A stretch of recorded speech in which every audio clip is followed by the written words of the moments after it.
Warning, the following stunts are done by trained professionals. Actually, we're not trained.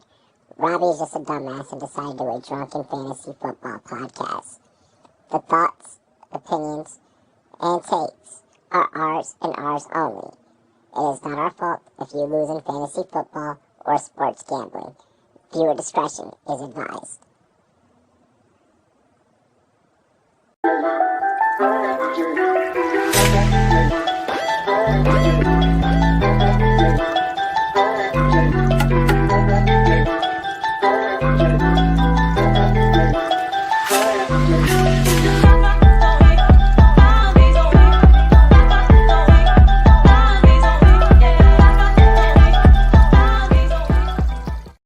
What is good, ladies and gentlemen? Welcome to the one and only Rumboyz Fantasy Network. It's your boy, Rumboyz Robbie. Make sure that you guys hit that like button. Make sure that you subscribe. If you are brand new to the channel, jump off into the live chat. This is Rumboyz After Dark. Thank you, ladies and gentlemen, for joining the most lit NFL fantasy football Friday night podcast live stream that there is. Make sure that you share the content with your friends and family. Shout out to our sponsors over at GLD. Shop GLD. Get like me. Link is down below in the description. You already know. Hey, yo, take them to the yacht. Show them some of the products that we got. Hop out in Miami when no land, I got no understanding. How to hear I'm burning, no turn me on, you can't understand. In the club, posted up, they lit up, no matter where I'm standing. Drop GLD for the Cuban link, yeah, you see it there. Might spaz out on some taller shit, no one zero tolerance. Money conversations ain't hard to relate, it's hollering. See my net, they acknowledge it, go bring her where you're not. Alrighty. Let's go ahead. Let's get into it. We are awaiting Mike. He's still in commute. He's stuck in traffic on his way back from work. But I do have my good partner, my good friend, everybody's favorite Hill. Give it up for TDS Taco. What's up, Taco? Chilling, man. Just, surviving another week in SFB. I had baits going, loving me some kicks. Let's keep this momentum going, baby. I want the playoffs. Like the playoffs. Not just like the making the cut round. I want the next level shit. We're gonna talk about last night a little bit more here in a moment. Last night was electric. The Lions are the gift that keeps on giving to football fans and fantasy football players alike. Really quick, want to apologize to everyone out there. Aiden, what's good? Your Leafs. He's like, already smug faces. Let's go. Let's get the show on the road. Gary, what's good, homie? What's good? Boys in the house. Let's get ready, Rumboyz. That's right. So yeah, I want to apologize to everyone because all of us, what's up, Mike? Drop it like it's hot. Drop the mic. FF is in the house. What's going on, bro? I got new headphones and I'm trying to make sure they work. I haven't used them ever. I hadn't have it because I was running late. I didn't even have a chance to test them. They're called Cyber Monday, and so I'm making sure they work right now. Well, I can hear you. So, and it sounds pretty damn good. So, hey, those look like some beats. Welcome. Yep. No, they're working. Yep. Yeah. Cool. We're good. I want to make sure I wasn't hearing you from my computer and hearing you from the headphones. Yeah. So, all of us ended up being late, including myself. I pulled up on set 7:05, waited on Taco. Taco got here about 7:18, and now here it is 7:24. You're live. Yes, that is Mountain Time for those who are trying to figure it out. So, all of us penalty shots or penalty drinks. Cheers to me. Cheers to you. I'll have balls. Let's do it. All the Rumboyz boys and girls, what to do? Dilly Taco fucking drink. Wussy ass White Claw. All righty. Love you, Taco. Good first half of beer down. Good. Let's get into tonight's show. Last night, Thursday night football was absolutely electric. Shout out to the TNF on Prime crew giving us yet again another banger. This time, divisional matchup between the Packers and the Lions. Even with injuries on the defensive side for the Lions, the offense, absolute fucking wagon. All right. Does the NFC as a whole run through the Detroit Lions, or is there maybe another team? Also, in that same breath, when talking about the Lions, is there an answer to stopping that offense? Also, simultaneously, thoughts on the Packers last night. They look like they could give they could give some teams some fits in the playoffs. So let's give some credit where credit is due. Mike, take us away. This Detroit Lions team, I'm going to start talking about the defense and then jump to the problem that the rest of the NFL has to deal with. When you are without Hutchinson, everyone's getting injured, and you can sign Quan Alexander off the frickin' street on Tuesday and have him tackling people on a frickin' Thursday, running your defense. That's coaching. That's Aaron Glenn and Dan Campbell being monster coaches this year. They're getting that secondary to do what they need to do. They play the most man coverage out of any team in the league. You got Branch back there. I can't even think of who else is out there. Terry and Arnold. I know that. I mean, those are the only two that I can think off the top of my head. Joseph, Kerry Joseph. Jack That's Campbell. But I'm thinking just in the secondary. Yeah. Joseph was the one I was looking for. And you have Campbell at linebacker, and you got the new guys. They don't need to win them games. They can keep them in games and then make a play here and there. This offense, on the other hand, did this last night without Amon-Ra frickin' St. Brown. Okay? I don't remember hearing frickin' Laporta. Okay? Tim Patrick had 2 touchdowns. Don't get me wrong. That's a good story. But I am going to be selfish on this one. And you know where I'm going with being selfish on this one. This team goes where Sonic and Knuckles go. Absolutely. You guys see the thumbnail? Cover athlete of the night. Ding! These two guys, they go where Sonic and Knuckles go. Taco has no idea what we're talking about. I do, but you picked the worst possible nickname for them, Sonic and Knuckles. That's their that is their nickname. They gave it to themselves. Are you serious? Where have you fucking been? I understand. I didn't know that was well, it's Detroit. I shouldn't expect that much from Detroit. If you look from all right, Taco. That's I'm horrible. gonna stop That's you. horrible. I'm gonna stop you really quick, Mike. I gotta lay in on really quick. Tell them what they did on Thanksgiving. You've never for 13 fucking weeks. You've never heard not an announcer. You've never seen not a social media post. You haven't seen not a graphic, not just from Mike, not just from Gator, from every fucking sports publication out there. You have not. This is your first time hearing this. I didn't know it was official. Like I thought it was being floated. Taco, on Thanksgiving Day, I'm gonna throw myself out of the window right now. On Thanksgiving Day, they walked early in the show for this shit. Gibbs was wearing a Sonic jacket. Montgomery was wearing a Knuckles jacket. They walked in with full dressed mascots with them, calling themselves this since week 3. That's how they walked into the stadium. They had Sonic was walking next to Gibbs. Continue your take, Mike. Okay. These two control this team. I'm going to hit the Zaza while you talk. Goff is a he's a better version of what am I trying to say now? He's just a conductor, okay? That's what he is. He's a conductor, which is great. He can make plays when they need him to, but he's more of a conductor, which is fine. Because the X factor of this team is not Knuckles. The X factor of this team is not Goff. The X factor of this team is not Sonic. It's giant ballsack freaking Dan goddamn Campbell. I disagree with going for fourth down, But he got it. He did it. But he got it. That's the thing. He got it.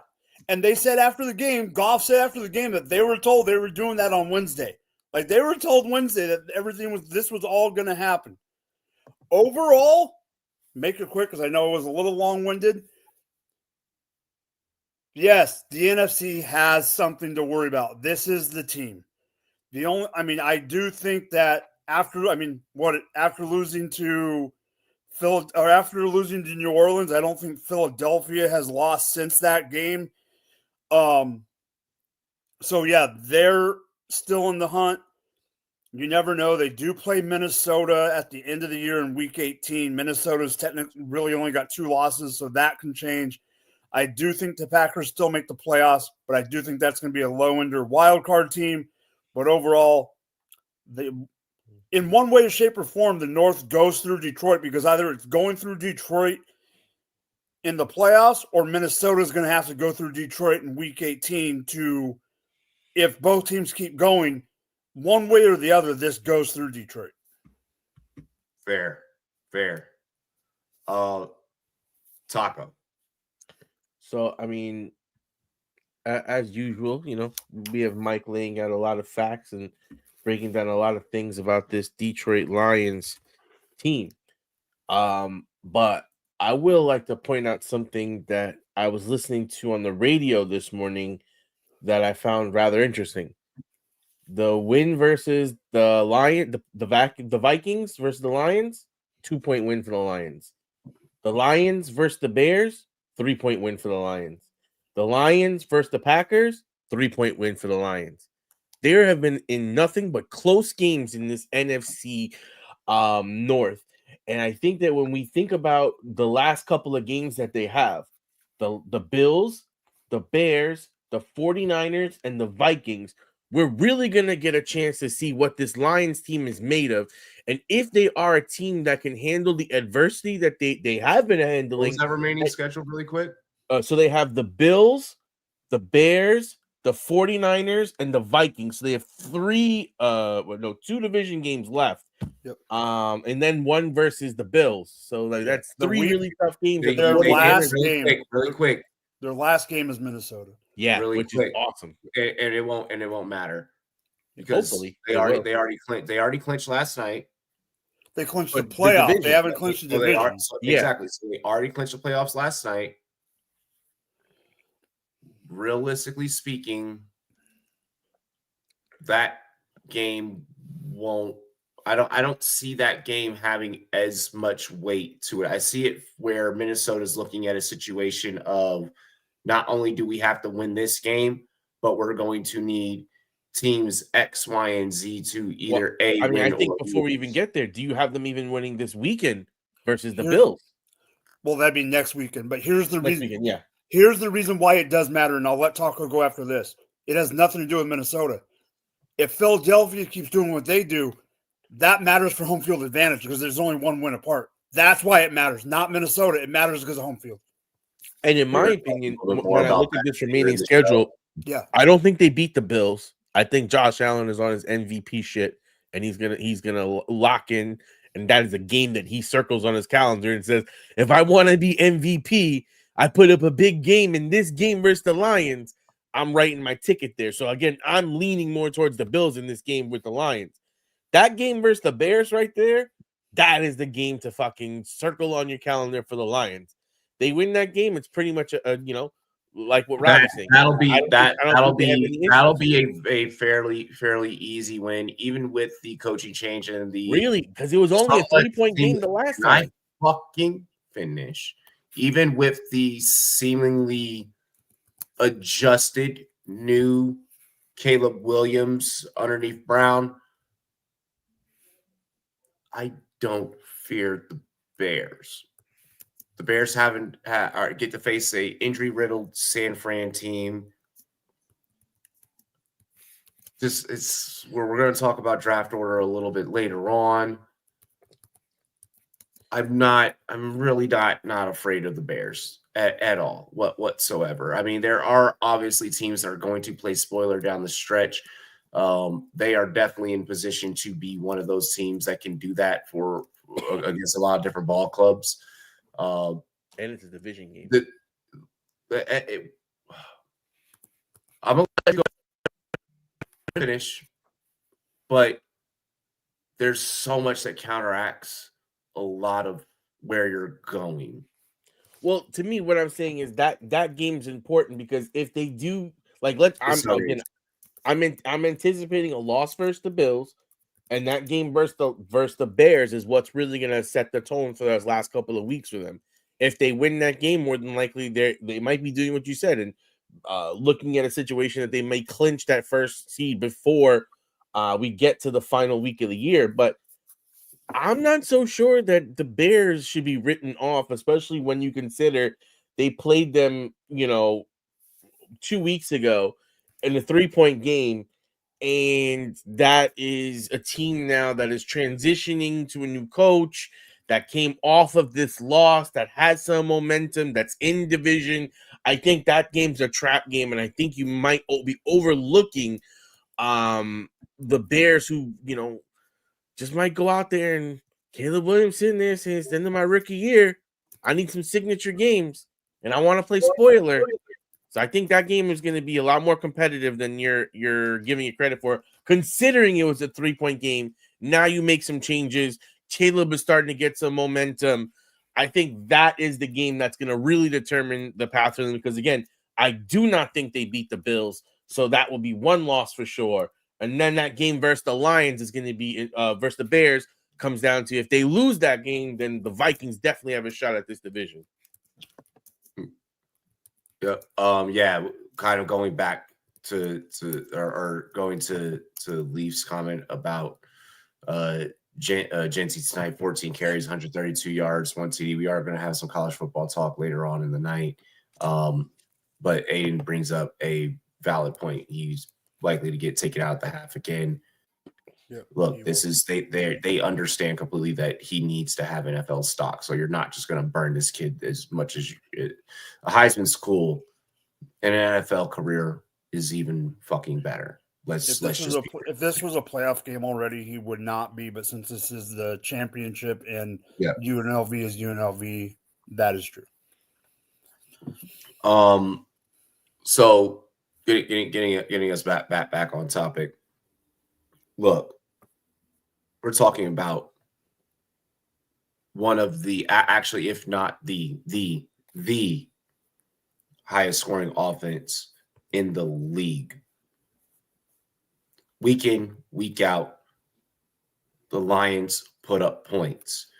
What I saw last night and what I've been seeing these last few weeks, while everyone is like, oh, they have, 6,000 injuries on defense, what I'm seeing is, damn, they are able to be the epitome defensively of next man up. Are they going out there, defensively, and they're doing the right things play by play? Yes. Are they close games?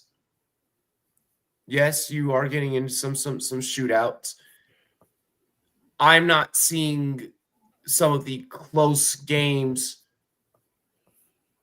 as what we could maybe view as the AFC equivalent, depending on how you look at things right now, in the Kansas City Chiefs. Whereas, sorry, Mike. No, I agree with you. I agree with you. Yeah, and I think that any football mind is able to see this. You have two teams when you look at just the score sheets, when you just go back and look at the box scores, it looks like that they were in close games. When you go back and when you watch the film, one team's doing the right things to win those close games. Another team I'm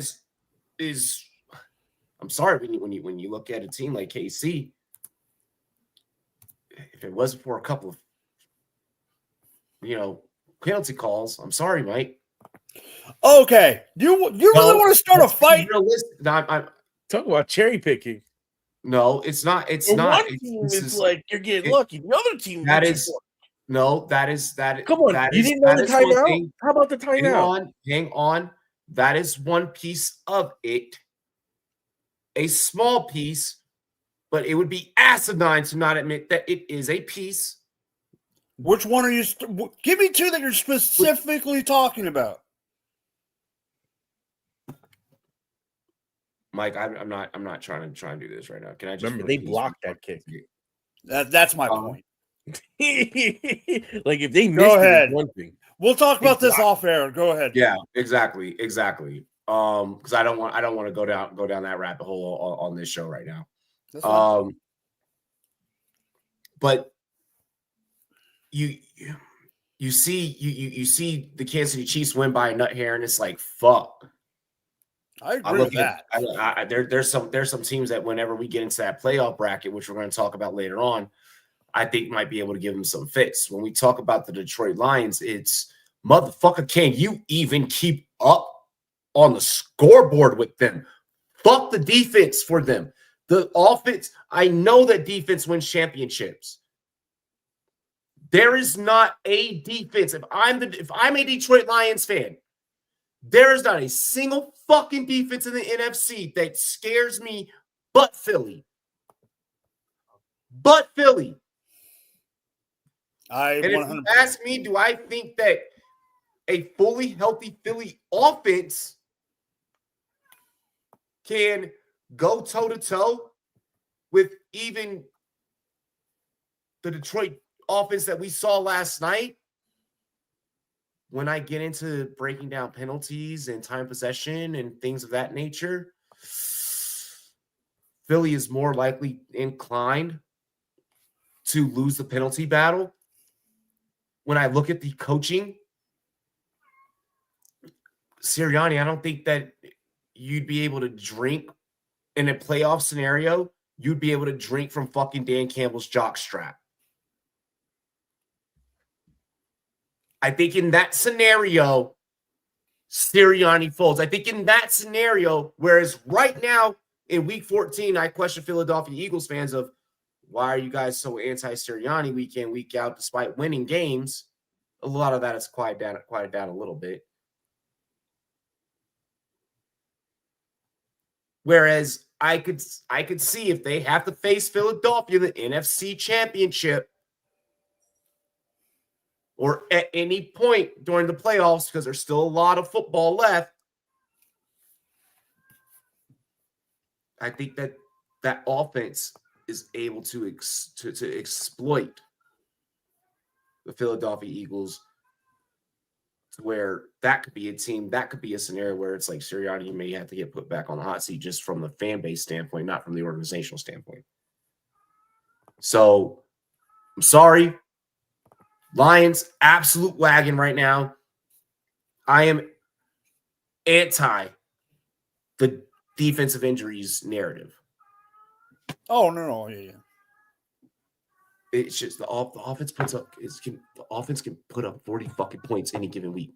Well, what I'm saying, that was my point at the beginning when I said they did what they did without nothing from Monroe and nothing from Laporta. And honestly, that makes them even more dangerous. And I said this last night when I was calling the game. Chat can attest to this. Yeah, I mean, I was in it for 3/4. Yeah. Okay, yeah. You were in it for a few moments. What did I say last night, chat? What did I bring up? I was like, you don't know as a defensive coordinator, whoever you game plan for, the other one. The other one is now going to pop off. If you game plan to, hey, we're going to stop the run and we're going to prevent the tight end from getting catches.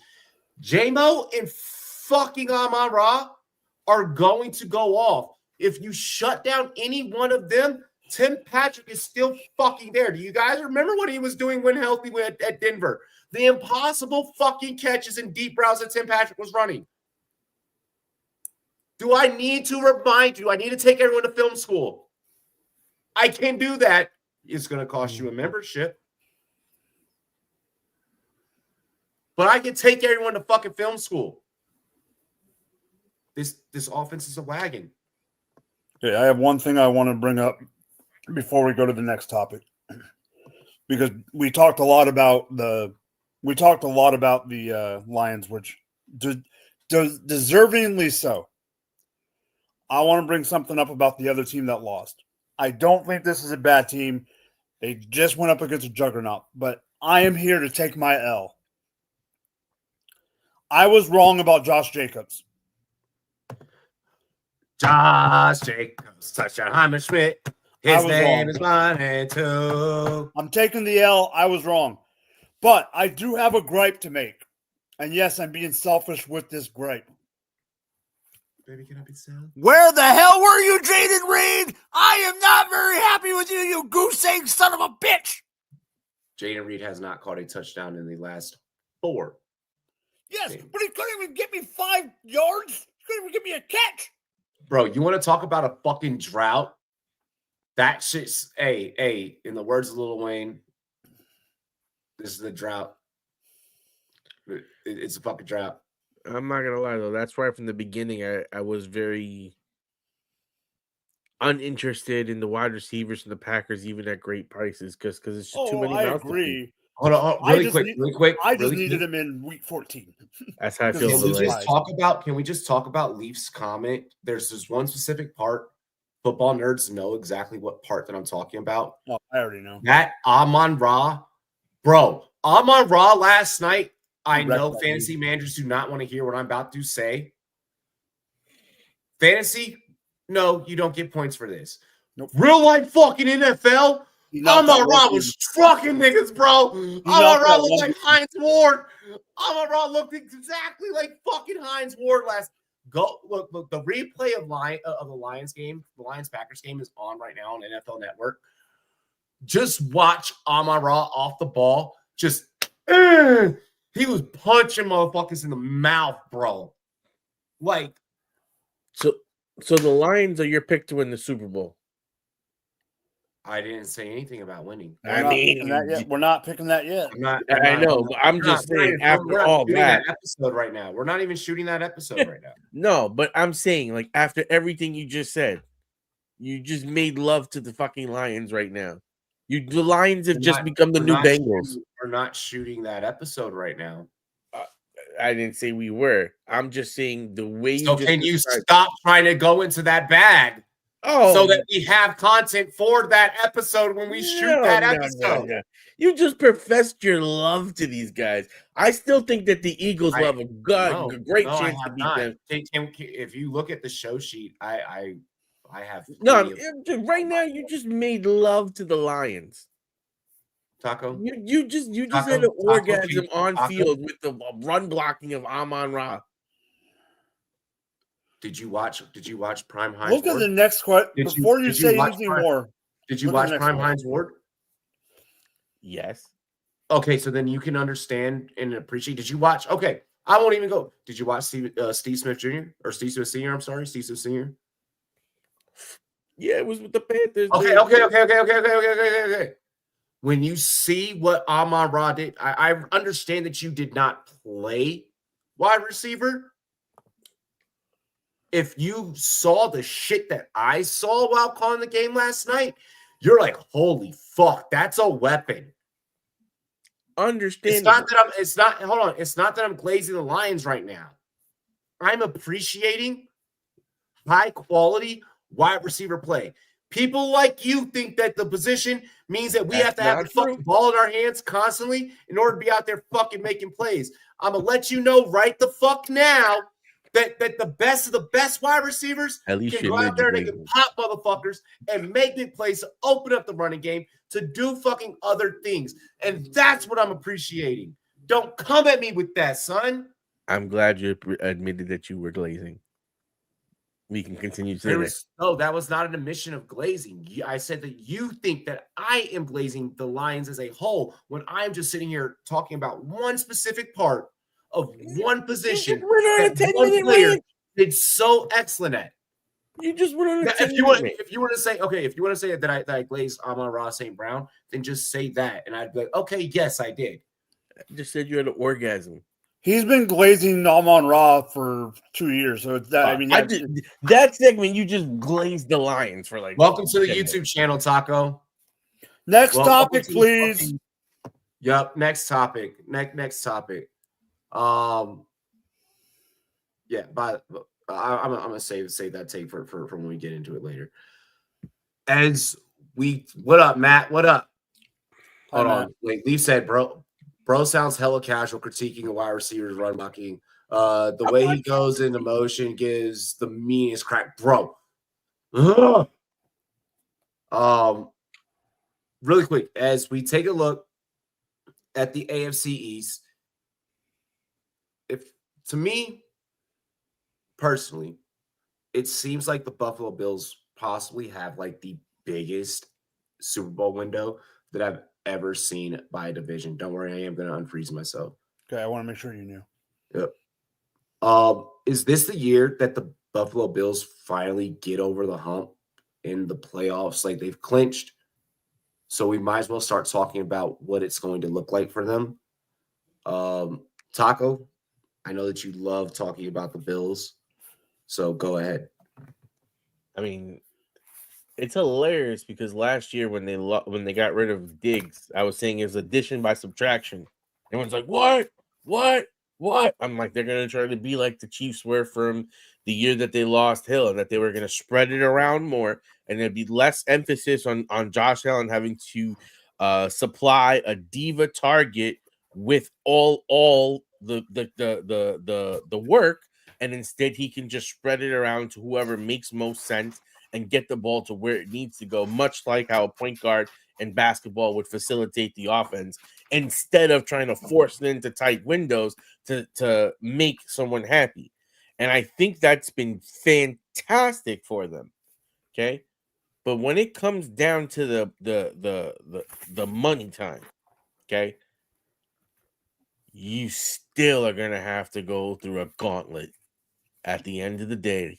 No matter how good you're playing now, all it is one bad series away from 6'5" athletic freak, and he got the huzz. Like, you know what I mean? It's just one of those situations that the AFC is very difficult, and there's a lot of special teams.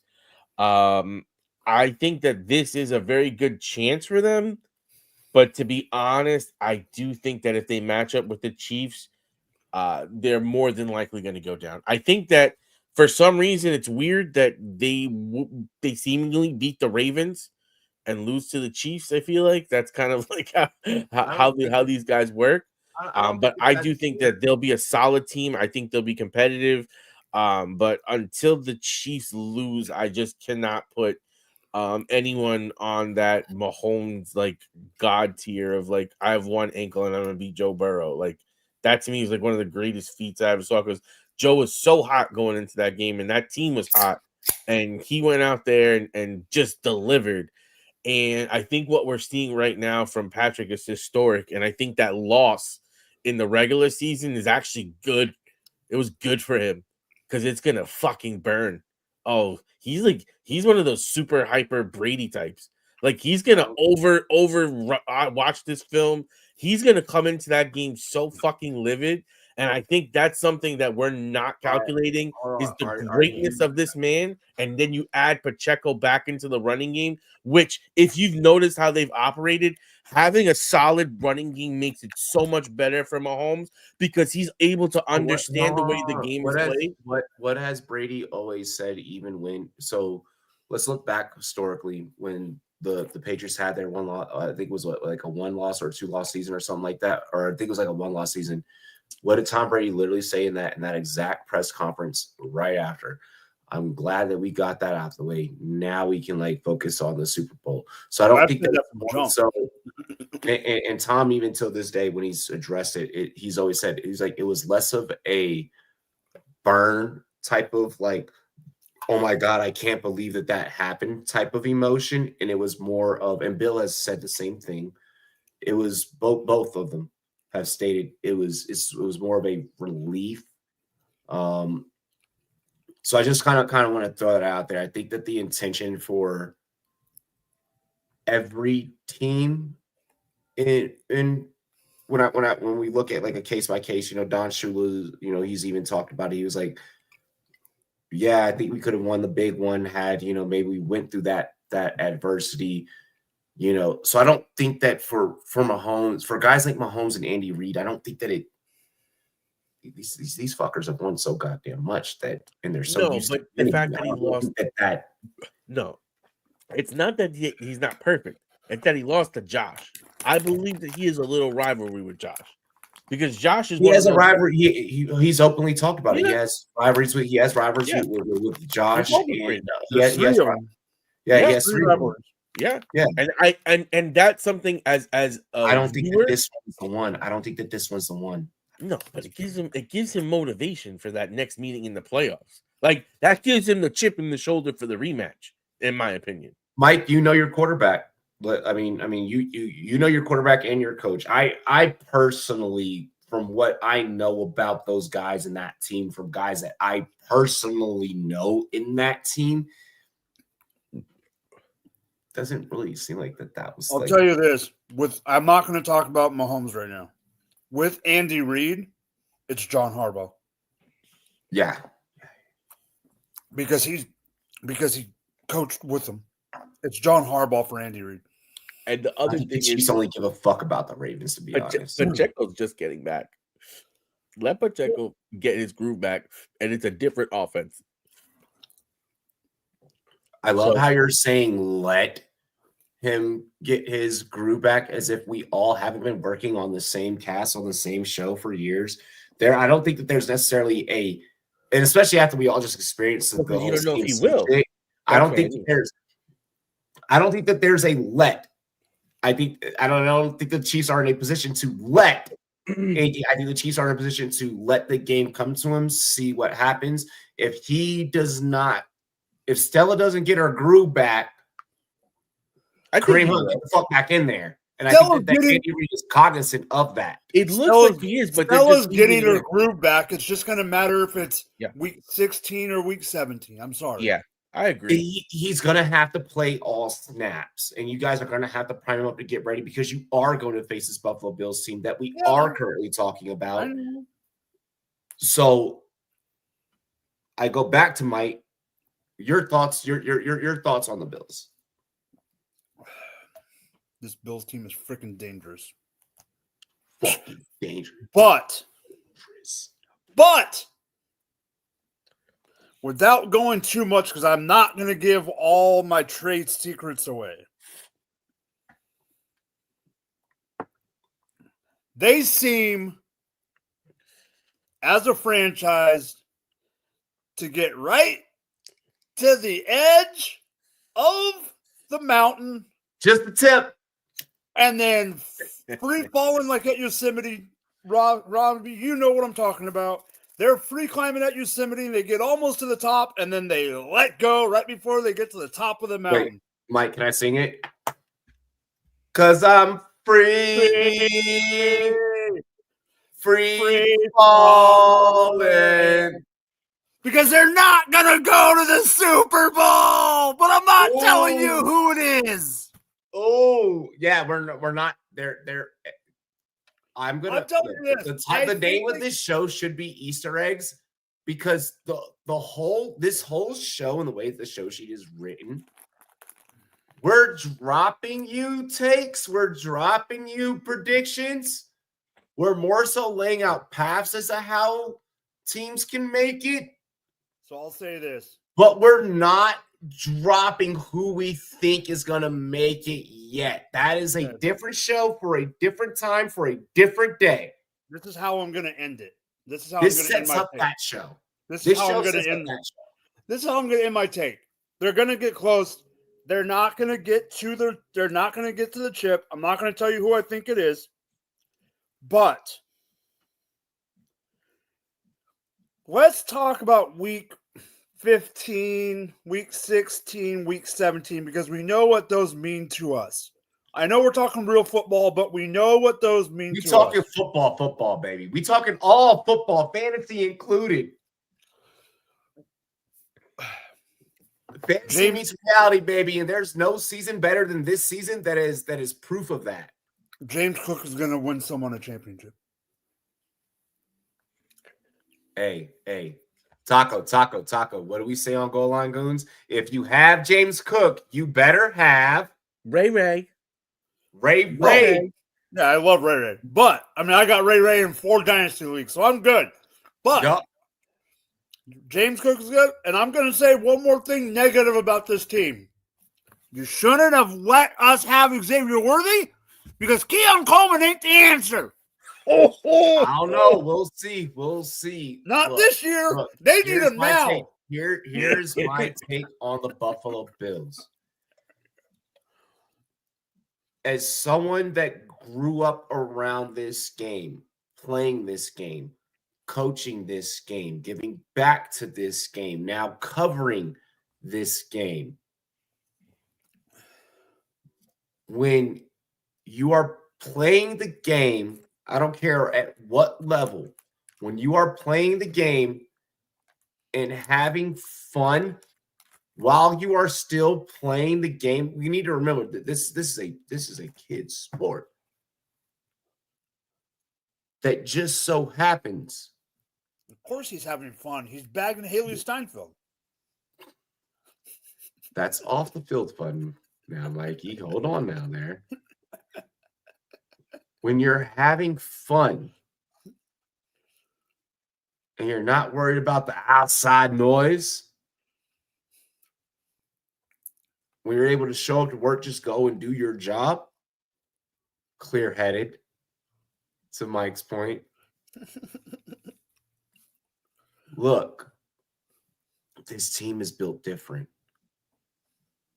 To not talk about their Super Bowl potential, especially with this roster, as media folk, is just wrong. It is just wrong for us to not give you guys a yellow brick road as to how this team can do it. I already stated I have concerns about the Chiefs. The chat has stated their concerns about the Chiefs.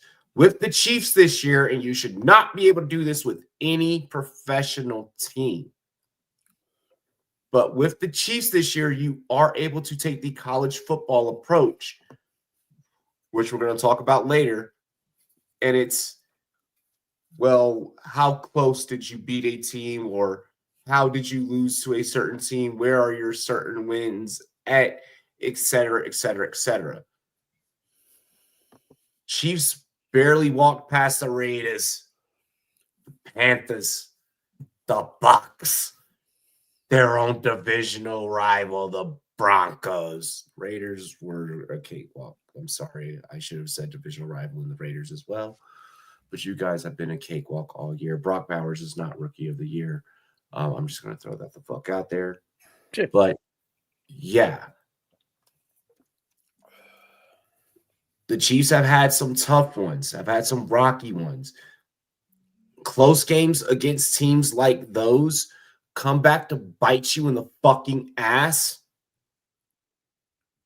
in the playoffs. I say this because my team's had control of the fucking wheel in the whole season, and we fucked it off the last goddamn 3 games. We decided to get it together last week against Tennessee. So I'm seeing it. I have seen this.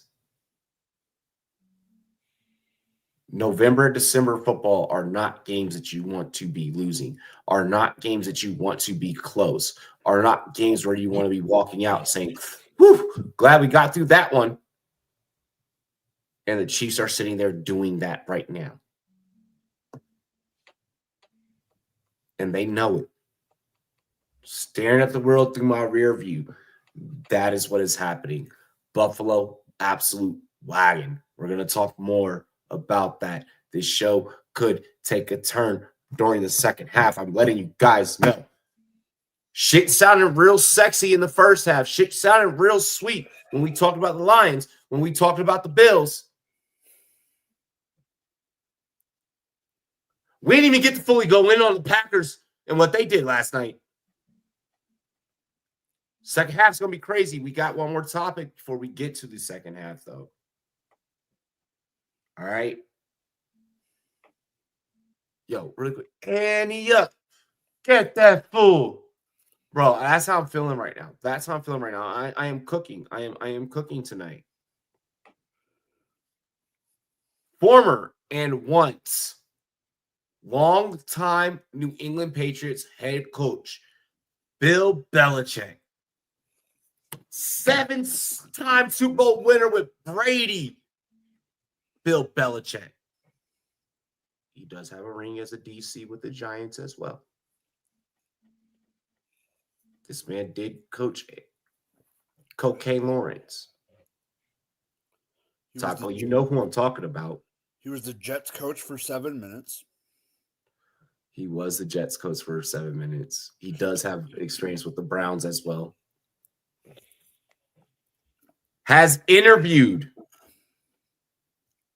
with the University of North Carolina Tar Heels. Taco looks like he just found this out. As a head coaching candidate. Thoughts on Bill heading to college, and what could a Tar Heels team look like coached under Bill? Like the fact that this week I found out that Bill was even looking, I always kind of suspected that, like, you know, and I was kind of pondered about this a couple of weeks ago, and I thought about putting this on a show sheet a couple of weeks ago, but I was like, nah, like, it's not going to happen. Lo and behold, Bill Belichick interviewing at UNC. You have UNC, you have West Virginia, two of the biggest college football openings open right now, depending on who you ask. Mike, take us away with your thoughts. Like, I if I'm Belichick, I'm like, if I'm going to go to college, I'm going to go coach at West Virginia. But I mean, okay, so I got a lot to say about this. And look at this. Wait, hey, look at this take in the same breath too, though. Yeah, but so I got Andrew a lot. Stanford, Yeah. Ray Lewis at Florida Atlantic, Bill interviewing at UNC. Go ahead. So I got a lot to say to this, but I also got stuff that I can't say that I need to make sure is legit or not legit before I can say it. The one thing I will say is this. He brought it up brought up last night with after the game. Bill has said publicly that one of the reasons he is interested in this is with all the new rules and with all the NIL and all that I'll start by saying this before I go back to like running an NFL team. He is saying that it's actually more challenging than running an NFL team, and we all know he is not going to do something. He's not going to just step in. He needs a challenge. He needs to be worked, is what I'm saying. Yeah. An NFL, a University of North Carolina team with Bill Belichick is going to look a lot like the University of Colorado. It's going to be deadly, Brad. It's going to be deadly, mate. But this is where I'm going with it. Because you know what he's going to get? Every fucking recruit that he wants. Nope. He can literally, Bill will literally be able to be like, you can smash my fucking 23-year-old girlfriend from here. He can get recruits, but that's not what he's going to try to do. Taco's face. No, he is going to get recruits, but that's not. Take, guys. Clip that. But that's not what he's going to get. You know what he's going to get? I'm going to bring up guys that the guy below me ain't going to know who the hell I'm talking about, but that's okay for this argument. He's going to get Connor Wegman. He's going to get McNamara. He's going to get the guys that are 4- and 5-star freaking recruits that need that boost the year before they go to the NFL. He's going to get the Rocket Sanders of last year. He's going to get the Ollie Gordons who need one more year because they sucked this year. He's going to get the Chris Marshalls who went to Texas A&M and flunked out because he freaking couldn't stay off the weed and then go to a Division II school. He's going to get those guys, and he's going to turn he's going to turn those kind of guys into first-round and second-round draft picks and make them millions of dollars. And my people on the street think this is actually going to happen. I think that I honestly, I think that this is a higher possibility of happening than Bill returning to the NFL. because the money that college football coaches get fucking paid is out of this world. And Robbie, what North Nick Carolina. Saban makes as a college coach, he did not make the same dollar evaluation in the NFL. And Robbie, let me ask you one quick question before I throw it to Taco. Would you rather live in Chapel Hill or Jacksonville, Florida? Give me Chapel Hill, bro. There you go. Go, Taco. Go, Outer Taco. Banks right there, baby. Go, I'll go Taco. fishing. Go, Taco. Oh, wait, really? All right. Well, Fishing in Outer Banks. I was talking about the 19-year-olds. whoa. They're legal. Mike. Whoa, Mike. 24. Okay, 24. That was fucking wild, bro. Hey, Brev. Settle down, mate. Badly legal. Holy fuck. A minor. That was crazy. Taco. Go, Taco. So No. He's like, he just got canceled. No, he didn't. No, he didn't. He said 19. I said 19. Yo, that's wild, mate. So this is his second meeting with the team. I actually Yeah. find that to be He met with more. He met with them like- the day that Mac He Brown Googled got that. fired. He just now Googled that while we were talking. Yeah, he didn't know about it until you brought it up. My God, I got educated very quickly. Do you know how hold on, Taco, before you go any further with your take, do you know how college football coaching interviews usually go? I have absolutely no idea. So typically, unless you are West Virginia in the situation that they're in right now, typically you don't interview at a place if you're not pretty much almost I won't say Final So five. this is like Tinder. yeah. And you don't go on a date unless you have a good chance to smash. And you're pretty much smash going. Yeah, you're pretty much going. Yeah. Unless you're a just get to finalist. the Unless second you're- date and you'll smash. Unless you're a finalist, you're not going round and around like you are in the NFL. Yeah. They're not giving me the do-si-do. They say, hey, big boy, come lay down the wood. And one thing that I'm seeing here, it's like this Ali Connolly guy saying, Bill Belichick, part of the negotiations with Carolina would include a guarantee that his son would be named the school's head coach in waiting. And he's going to get his boys back, which to me, when you think about it, is like in an NFL team, is that as easy? Will that actually happen? No fucking way are they going to do that. So this kind of like that perspective of it makes it even more real to me, that possibility of him going at his age to be with his kid, to set his kid up for his future with his young wife who'll probably be in the dorms and going back to school. She's like, Bill, I want to do art. Like, my God, bro. He just put her on the red carpet and everything. Like, Bill's living the life. He wants to be able to go to the parties with all her friends. You know what I mean? So I think that's probably also part of it. You know, she might know a couple of people that are there this semester. And, you know, listen, more power to you. If you live in the life and having fun, you know, like Ricky Martin said, living la vida loca, you know, so just enjoy. And, you know, Bill Belichick is becoming Bill Belichick saw Brady's legend status and said, I'm going to be a legend in my own right. bro. All right. So I'm leaving I'm the person here that does stand up, and I'm not even willing to tote that line that these fellas have. What did I say that was wrong?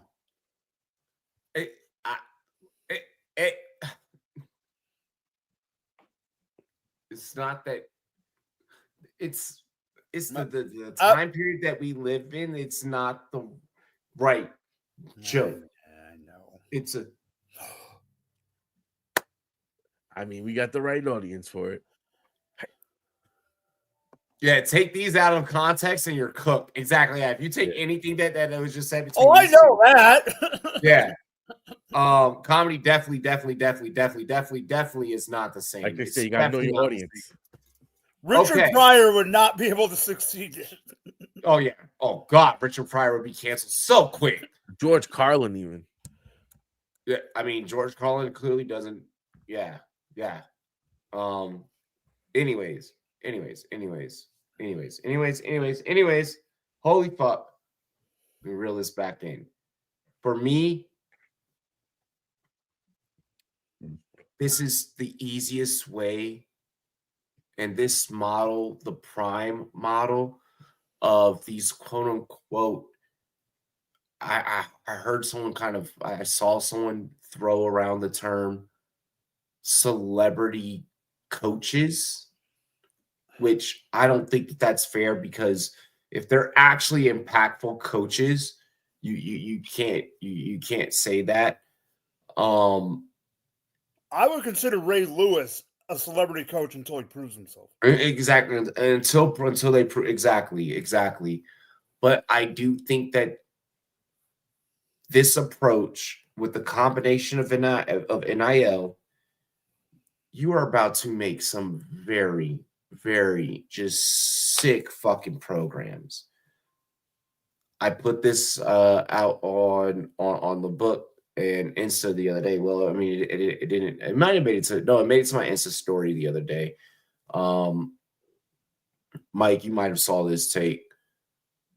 I think that we're at a point, and we're going to talk more about this in the second half. I think that we're at a point to where all of that clout that the SEC got, I think that in the next couple of years eventually begins to diminish. Those schools will always be those schools, but that luster eventually diminishes, because you are going to have schools that are going to follow this model of, let me bring in a Prime, let me bring in a Ray Lewis, let me bring in a Bill Belichick, let me bring, I wouldn't be shocked if a school throws a fucking Baggio at Nick Saban to come back and be like, hey, do what you did at Alabama, and, and then Saban would be like, just for the fuck of it, just to get in the mix with the rest of those guys and get down and tangle, would be like, yeah, fuck it.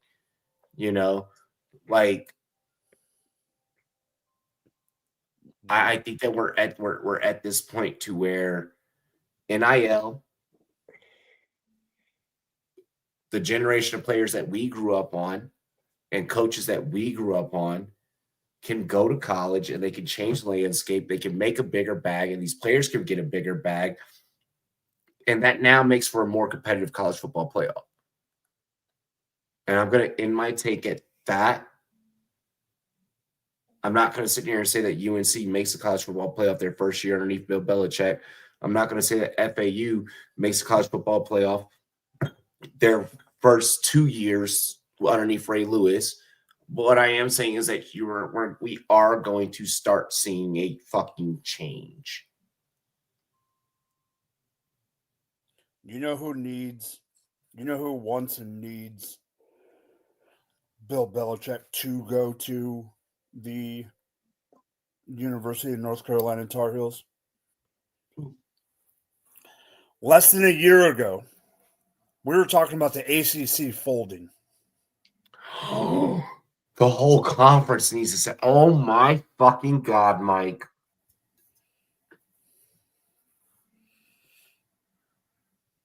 Does Power 5 go back to being Power 5?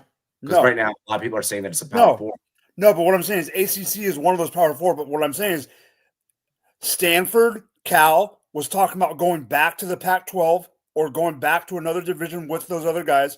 There's a couple others that Clemson was thinking about leaving because they were pissed off. Mike Norvell down in Florida State was suing the freaking conference. That will stop and everyone will stay, and the ACC will be part of the Power 4. Will stay a part of the Power 4 if Belichick lands there. It's the stuff like Florida State will go away. Fuck. We have some. And we have more college football that we're going to talk about. That you want to know one more storyline? Can I give one more storyline that your head will go boom? Because I know you're not quite thinking about it. To this, just in this situation, what is the one thing that I brought up at the very beginning, that he's going to go get all the freaking transfers, right? Yeah. I don't think he's going to get all, but I think but I'm saying that's what he's going to dominate. SMU wagon. Clemson doesn't like to get transfers, and their arrival 100 miles away. And if freaking Dabo Swinney doesn't do anything, he's going to dominate Dabo. Oh, bro, second half, we're cooking. Second half, we're fucking cooking. We have more college football talk. We have NFL playoff talk as well. And we do have NFL draft talk on the other side. Ladies and gentlemen, it's your Draft boy, talk. We got draft talk. We got.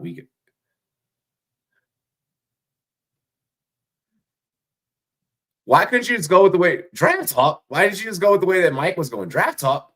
We're going to talk about draft talk. Yeah, we're going to talk about the NFL draft as well. We're going to talk about the NFL playoffs. We're going to talk about the college football playoff. All of that and more on the other side of tonight's show. Hey, ladies and gentlemen, it's your boy Rumboyz Robbie. Drop the mic FF, TDS Taco, quick halftime break. Go take a piss. Go refill your drinks. It's the Rumboyz Fantasy Network. Cheers to me. Cheers to you. All the Rumboyz and girls want to do dilly. See y'all in a few, y'all. Arrrr.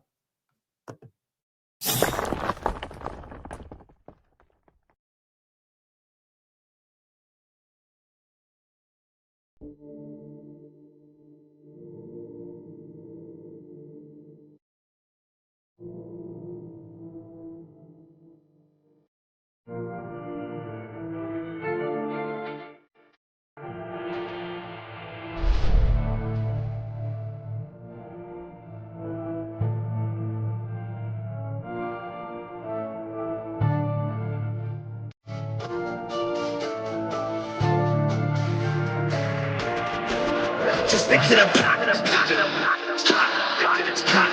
Hey, stick to the plot. Hey, stick to the plot. Hey, stick to the script. Sometimes you get what you get, so don't try to do it just shit. Just stick to the plot. Hey, stick to the plot. Hey, stick to the plot. Hey, stick to the script. Sometimes you get what you get, so don't try to do it just shit. See, that's kinda funny. You stick to the road to the riches and hope you don't crash like some dummy. To get to this money, you cut every piece of the pie to find out you sliced into an onion. Now let's change the subject. These niggas who think they got something, but actually they end up with nothing. It's getting disgusting. I'm tired of the fucking assumptions. I'm about to blow up like corruption, so stick to the plan. When you lose it, gotta get it again. Keep it moving, never stick in the sand. Even when tired, like Michelin Man, shit, I know I'm the man, so I don't give a damn about opinions. I'm racking up millions, you stacking up pennies. She throwing it back in the back of the venue. Now we taking off in her man and his feelings. Now back to the business. Back to the lab with my niggas. Actually back doing laps in the trenches. It's my second home. I ain't have to go visit. I stay resident, embedded to living the life of a nigga. By day we just niggas. At night we the victim. The life of go get 'em, so I'ma go get it. I stick to my plan. I still on my mission. Hey, stick to the plot. Hey, stick to the plot.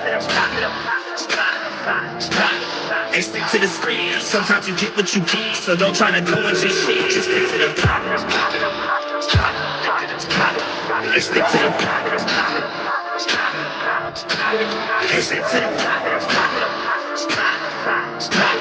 Hey, stick to the script. Sometimes you get what you get, so don't try to do it just shit. So this is my message. Sometimes you just living in life, be an actor. Don't try to direct it. Now let's change direction. This life that we live for the lesson. Don't count chickens, start counting blessings before they go missing. I promise you, I'm on a mission. I want something, I'ma go get it. No hidden intentions. I open my eyes, saw my vision. Now everyone see that I'm gifted. I'm rapping like Christmas. You niggas just under a tree. I'm smoking it, not metaphorically. I'm smoking no tree. No one's smoking on me. So when I say you're under it, no, that means me. I'm a poet MC and I'm living my dream. Hoping that hopefully you see the hope in me. And if you don't fuck it, cause I'm all I need. Keep my ear to the game and my mind to the streets. I'm a beast.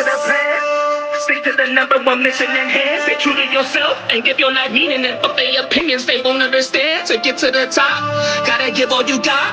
Only getting one shot, so give up or not until your heart stops. Gotta stick to the plot. Hey, stick to the plot. Hey, stick to the plot. Hey, stick to the script. Sometimes you get what you get, so don't try to do it just shit. Just stick to the plot.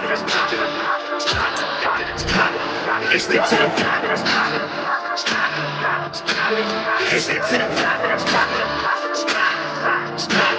Hey, stick to the screen. Sometimes you get what you get, so don't try to do it. Just stick to the screen.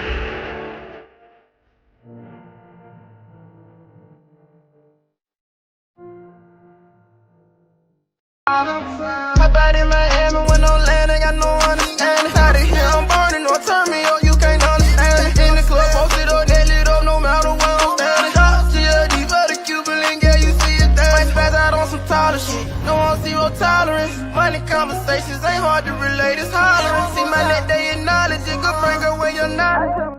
Hey, bro, Yeah. when is this gonna kick in? When's what gonna kick in?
Woo!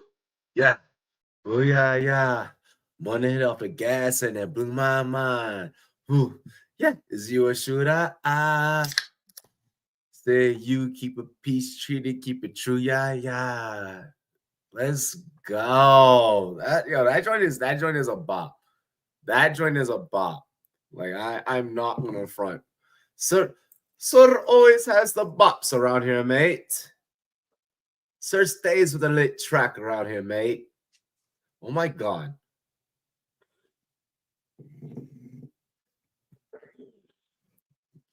Your man's almost overpowered.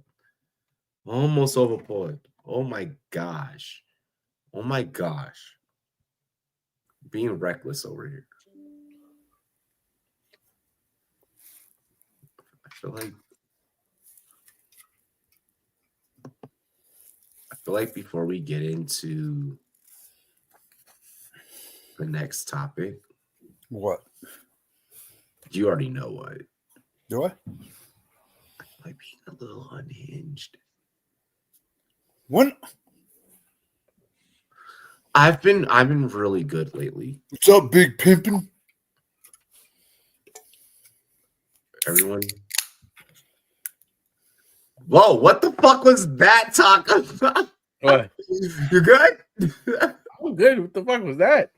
I don't know. What I thought I saw is not what I thought I saw. I thought I heard something. You heard me opening up a can of Sunkist. No. No.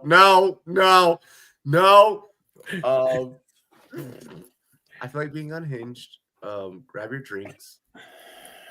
Oh, that was evident. We already knew that was going to happen. Hold on. Let me grab the bottle. I'm not grabbing a White Claw. You little bitch. I'm about to slam this whole cup of drink to my face.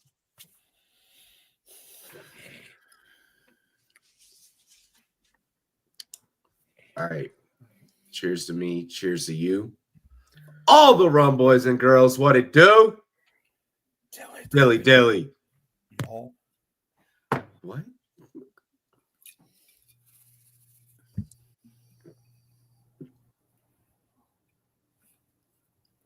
What's in there? Y'all? What's in there? I'm getting extra fucked up for Aiden. Aiden has a day tomorrow, fellas. All right. So we all remember our primes. All right, before we get into the rest of the show, I always like to take that's a moment in Rumboyz After Dark, have like a one-on-one with the chat. Tonight's one-on-one is with Aiden. Aiden, you have a fucking marathon, my brother. Aiden has a rivalry game that I think, like he said, it starts with a tailgate at noon. So which means fellas, tell me if I'm wrong. He needs to be starting to have a shower beer at 10 a.m. Think about your prime drinking days. 9:45. 9:45 shower beer. Boom. Is breakfast before or after the shower beer? Before, so you got a full stomach when you go to. So you got a full stomach. So yep. So breakfast before. Taco, agree or disagree? Honestly, I usually prefer having my first beer on an empty stomach. I've never been a cakes and eggs guy. I go straight to the beer and I have lunch later.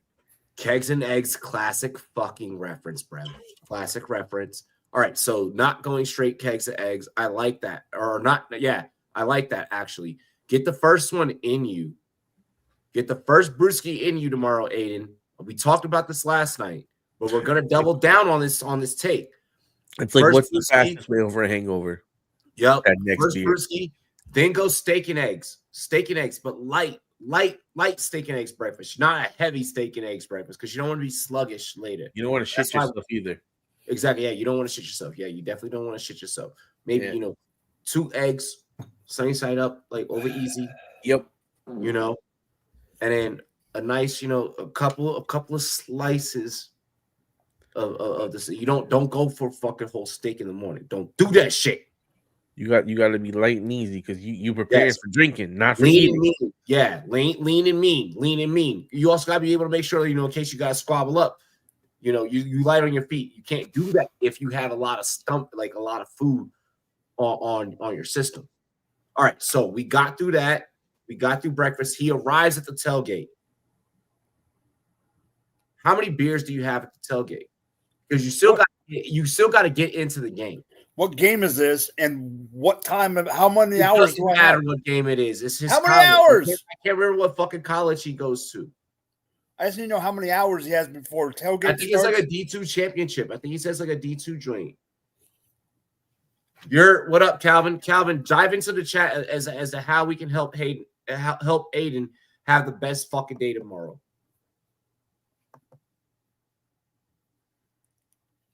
Let's say the game is a typical game. It's a typical college game. Your last beer is walking to the gate. So walking to the gate. So how many beers is that though? How many? If you pull up to the tailgate right on time. Let's say an hour before kickoff. Kickoff is at noon. So let's say you pull up to the tailgate. You shower beer, have breakfast between 9:45 I mean, it depends. If we're big dogging it, we're talking about anywhere from about 6 to 9. Let's say 6. Let's go 6. Let's go 6. You kill a Sixer at the tailgate. 4 to 6. Let's go 4 to 6. Your 6 beers on the. If you're doing 4 to 6, your 6 beers on the way to the gate.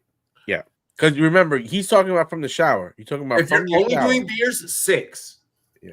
If you're doing beers and shots, 2 shots, 4 beers. Yeah. Get in the gates. Once you're inside, find the baddies around your section. Get numbers. Get numbers, get snaps, get Instagrams. Whatever you can get. Boom. Then from there, after the game, he's like, I got the shower beer strapped. Then from there, he said he has to get ready for, I think, UFC. I think he has to get ready, because UFC is tomorrow night. Yeah, tomorrow. Oh, yeah, that is. So you got a pregame for the fight. So what? Like, you start pre-gaming for the fights around 4, right? Wait, what time is the fight? Pre-gaming at 4. What the fuck? Remember, they start out. Well, the prelims out here start at 3. So the TV prelims start at 5 out here. And you have a nasty fucking slate for college football as well. Remember, Taco, the main card starts at 7 out in the West. This is where I would pull a taco. Okay, so after leaving the game, this is where I would pull a taco. And I'd be like, yo, I'm going no laws with the claws from fucking after the game, which let's say the game ends around 3:30, right? Oh, I'd be clawing it all the way. Yeah, I'm going claws up until the main card. When the main card hits, I'm out at some fucking shitty bar. I'm at least now a slice or 2 of pizza in. Because in between all of this, I've now grabbed pizza. All right, so wait, here we go. Here's the schedule. Here's the schedule, boys. Rivalry game is at 12. D2 college basketball playoff watch party at 2. I'm a Clemson fan, so 8 is massive. And then UFC. Okay, so he's probably going to be starting at the tailgate at 9 a.m. if the game's at noon. No, tailgate an hour before. That's it? Bro, that way you can make sure you plan your shit breaks right. Because you got to stay on a drinking schedule. Yeah, make sure you plan your shit breaks right. That's all I'm saying. You got a busy day. Find when you go to take your poop. That's the number one thing. When I took my flight to Dubai, bro, that was the number one. I was like, how the hell am I winning? Don't do your usual 6, bro, because you also you work out and you go to the gym. Actually, maybe do your usual 6. Actually, yeah. Blow it up, blow the fucking bathroom up before you head out. That's what I'm saying. Go to the tailgate just for an hour before kickoff. Get in the gates 10 to 15 minutes before kickoff. Get your seats. Get ready for it. That's what I'm saying, bro. You gotta have this shit planned out strategically. You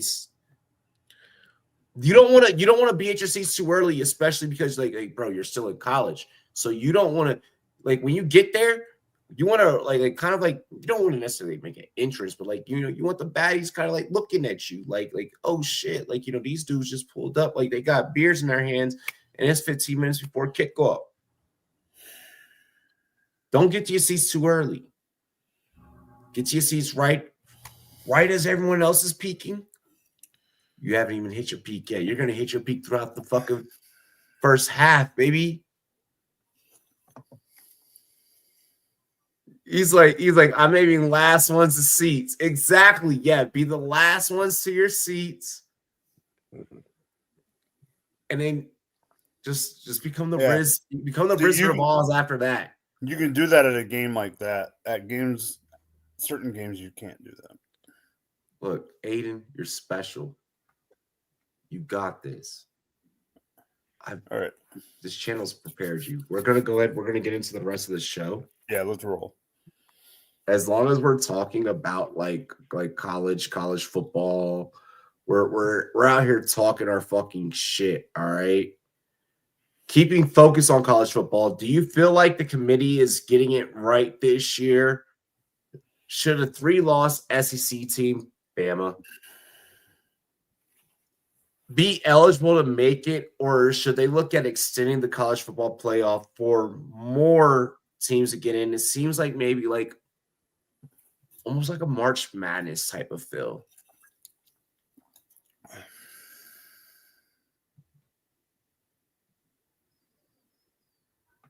Is that it? Mike. Okay. So I said this from the beginning of the goddamn football season that with 12 teams and the way teams are going to beat each other up in certain conferences, we were going to get a 7-3, or not a 7-3, a 3-loss team in this playoff. Did I think it was going to be Bama? No. Did I think it was going to be a team in the SEC? Yes. An SEC 3-loss team is going to get the benefit of the doubt.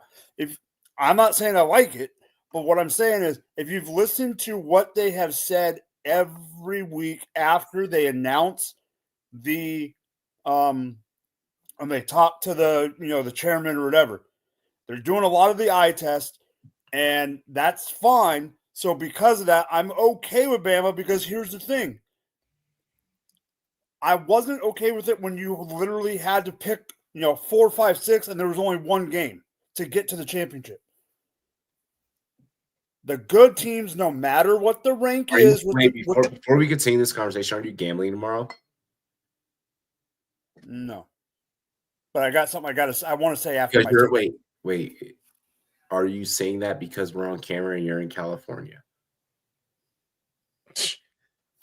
Okay, continue. What I'm saying is continue. When you had to pick between 4 teams and all that, I had a problem with sneaking another SEC team in out of 4 just to get another team in. With 12 teams, you're going to weed out those bad teams no matter what.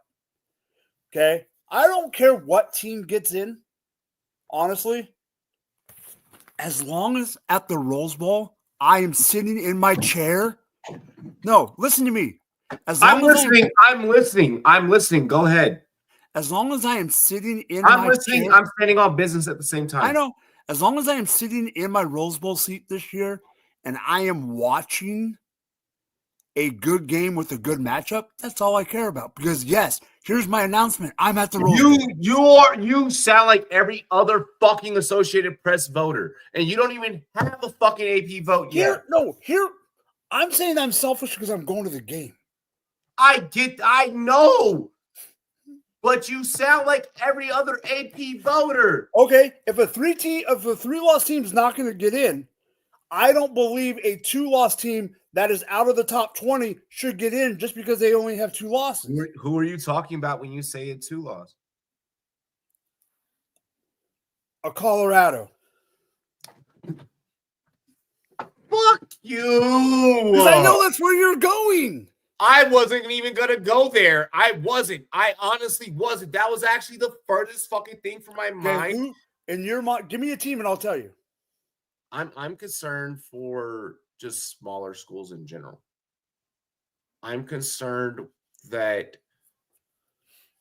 we are still in this era where a committee can be full of glaze and just total glaze. Yeah, I agree with you on that. And that's, for me, it's not about a Colorado getting in. But I don't think we're ever going to get away from that, and that's why I kind of like. And that's where I become favoritism of expanding the college football playoff, because now if we expand it, even if the committee finds a way to fuck it up, how many teams do we get this year? We get 12. 12. I'm sorry, 12. Wow. I remember the top 4 get a bye. Yeah, exactly. Okay, can I say something about that? Oh, no. Let me finish. Let me cook. Let me cook. I just want to say one thing about that before I go to taco. Let me cook. Aiden, that's why my take has nothing to do with Colorado. Nothing at all. Don't let the fucking flannel swag fool you, bro. This is a Cali swag type of shit that I'm rocking right now. Yo, look. I think that it should be expanded. And I think that the principle of To what? I think the principle of any given Saturday should be respected. Because I think that if you expand it in a way like college basketball is expanded, then we can now start talking about holy fuck. Like, but you're not gonna get I'm not saying expand to 64 fucking teams. Yeah, but even to 32 would be an extra 6 games. I'm not saying let's go 32 though. Maybe we go 24. Maybe we go 24. Okay. Top 8. 24. Top 8. Goodbye. Yep. Taco, your thoughts? Well, let's put it like this. The way they're setting up this playoff is going to draw a lot of interest from the casual fan, as it's a streamlined product for us to watch. It's very easy for us to understand what teams are in it, what teams aren't in it. These are the guys that are going. These are the hot guys. These are not the guys, and go from there. I think that what they have done. I said 24, and then boom. They started at 4, and they've been gradually building it out. And I think that that's what's going to continue to happen. That this is just right. They started with 4, right, Mike? Yeah, but literally, I don't gradually it's 4 to 12. Tree is sitting here saying, "Oh well, like takes a couple of years. You got to schematically build out top heavy." I don't think that. I think that we're entering an era where we need to get ahead of it being like. So right now, I don't feel like it's top heavy. Right now, I feel like, in the words of Kirk Cousins in college football, I feel like there's a couple of fucking teams that can walk in to some program's trap and fucking take their trap. And I mean, let's be honest. This is also a situation where you can get more Cinderellas. And I want fucking Cinderella stories in college football more often. Like more of these teams where you're like that one BYU team, if they could have got a shot, they would have been good. Now here's the problem with that. Will get that shot. Here's the problem with what you guys just said. Yeah, you're gonna have. I agree with you that I like Cinderellas, but in college football, you're gonna have too many of the ones like TCU where they sneak in and then get curb smashed. Yeah. But you know what though? But you know what? You fall victim of the system. But you don't want curb smashing in the championship game. That was game. Crazy for me to fucking I mean, say. it shouldn't get to the championship game where you have a team like that facing them. No, that's Mike why it's now a multiple level playoff. Point. When it was Mike in the championship game where they lost by 40. Personal plays. It's a good champion. They lost by 40 in the title game. I mean, look at what happened to the Dodgers and the Yankees. Shit happens. But the one thing I want to bring up, because I know football is like Champions League. The one thing I want to bring up about the 12 team, I'm okay with 12. I'm what all I don't for like chaos. Not if I get too many years of my championship game getting blown the fuck out. So I like the 12, but here's what I don't like, Robbie. I think they should pick the top 12. If you're a conference champion, you get in. But the way they're seeding it, where the top 4 conference champions get the 4 buys, it should be the top 4 best teams. It shouldn't be a conference champion where just because you're a conference champion, you get a bye. We're like SMU is ranked 10, but it's going to be the 3 seed in the tournament. But I'll be honest with you, then you have to make the conference championships mean something. And particularly when you think about it from a revenue standpoint of those game-selling tickets, of those game-selling media buys, you have to then sell them on taking away all the value to this product that has been a cash cow and a revenue gainer for them. So I get everything that you're automatic saying. Into the tournament. So I'm saying you get an automatic bid. Hold on. Taco, can you let me cook real quick? I'm actually with Taco on this. But I'm also with Triet and Mike on this. Okay. We are at a crossroads right now. It's kind of going back to what we were talking about in the first half. it's either you shut the fuck up and let NIL. It's either you shut the fuck up and let NIL develop and get ahead of what the college football playoff could be, in which now that forces your hand to now expand it, which I think that is where we're going. Or either you expand it now, well, not now, and hope, but in 2025 you expand it, then like now you get ahead of it in hopes that you're ahead of the curve enough to where I know that Mike made a comical joke about it, but fuck. Now maybe we're talking about like Colorado underneath Julian Lewis has a shot at a title game against a program like Alabama or Ohio State, whatever the case could be, of how that projected bracket could work out. And I think that is good for college football, for underdog programs, and NIL gives this ability to where underdog programs could come out and say, fuck it, we're going to swing with the best of them. And if my dick is bigger, well, then guess what? She's my bitch now. And I have no problem with that. It's just teams like, for instance, like just this year. Do you really, though? Because by your take, it didn't sound like that at the beginning. No, I'm saying top 12. If you're in the top 12, I'm saying the outside Colorado could end up in that 12, which is fine. 10, 11, 12 beating a 3-4, I'm going to cheer for that all day long. If the 12 seed beats the 5, right, and then they're going to play the 1 or whatever one is match up, I'm going to cheer for that. I'm going to cheer if I don't have a rooting interest in that number 1 or number 2 team, I'm going to root for that 11 or 12 seed, unless it's a team I don't like, to beat that top seed. I see a 12 and 11 as in the way it's been over time. I want to make a fucking college football playoff bracket, damn it. I think an 11 and 12 is a Cinderella. So if an 11 and 12 beats a top 4 team, I'm game for that. So, all right. So extend the college football playoff or no? Drink if you say yes. I need to see 2 years at 12. I think they get ahead of it before NIL takes over and you're behind the fucking 8 ball. But they're already contracted to 2026. So that's 2 years.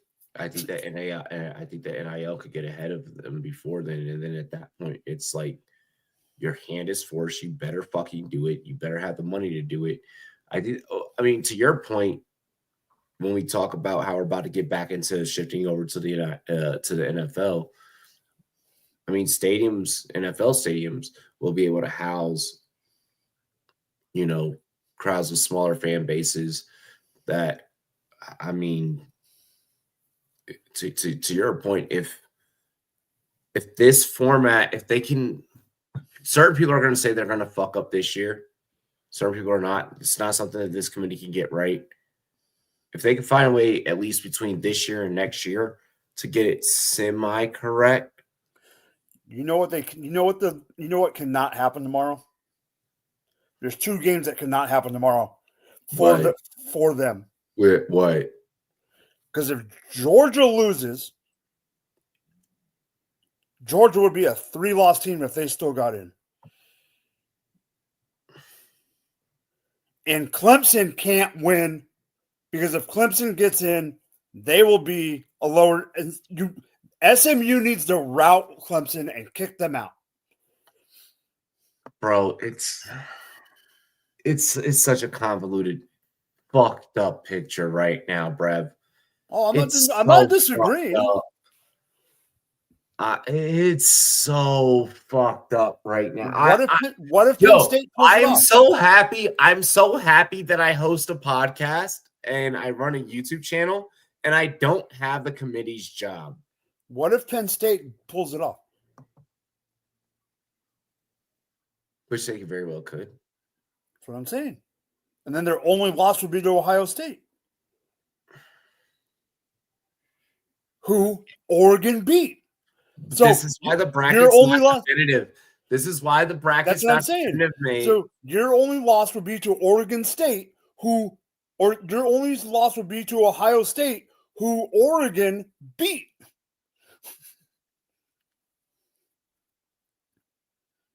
The chat's crazy. Are you seeing it? Have you been reading this Yeah. shit? Oh my God. Army is beating Tulane 35-7 right now. They're big dick energy.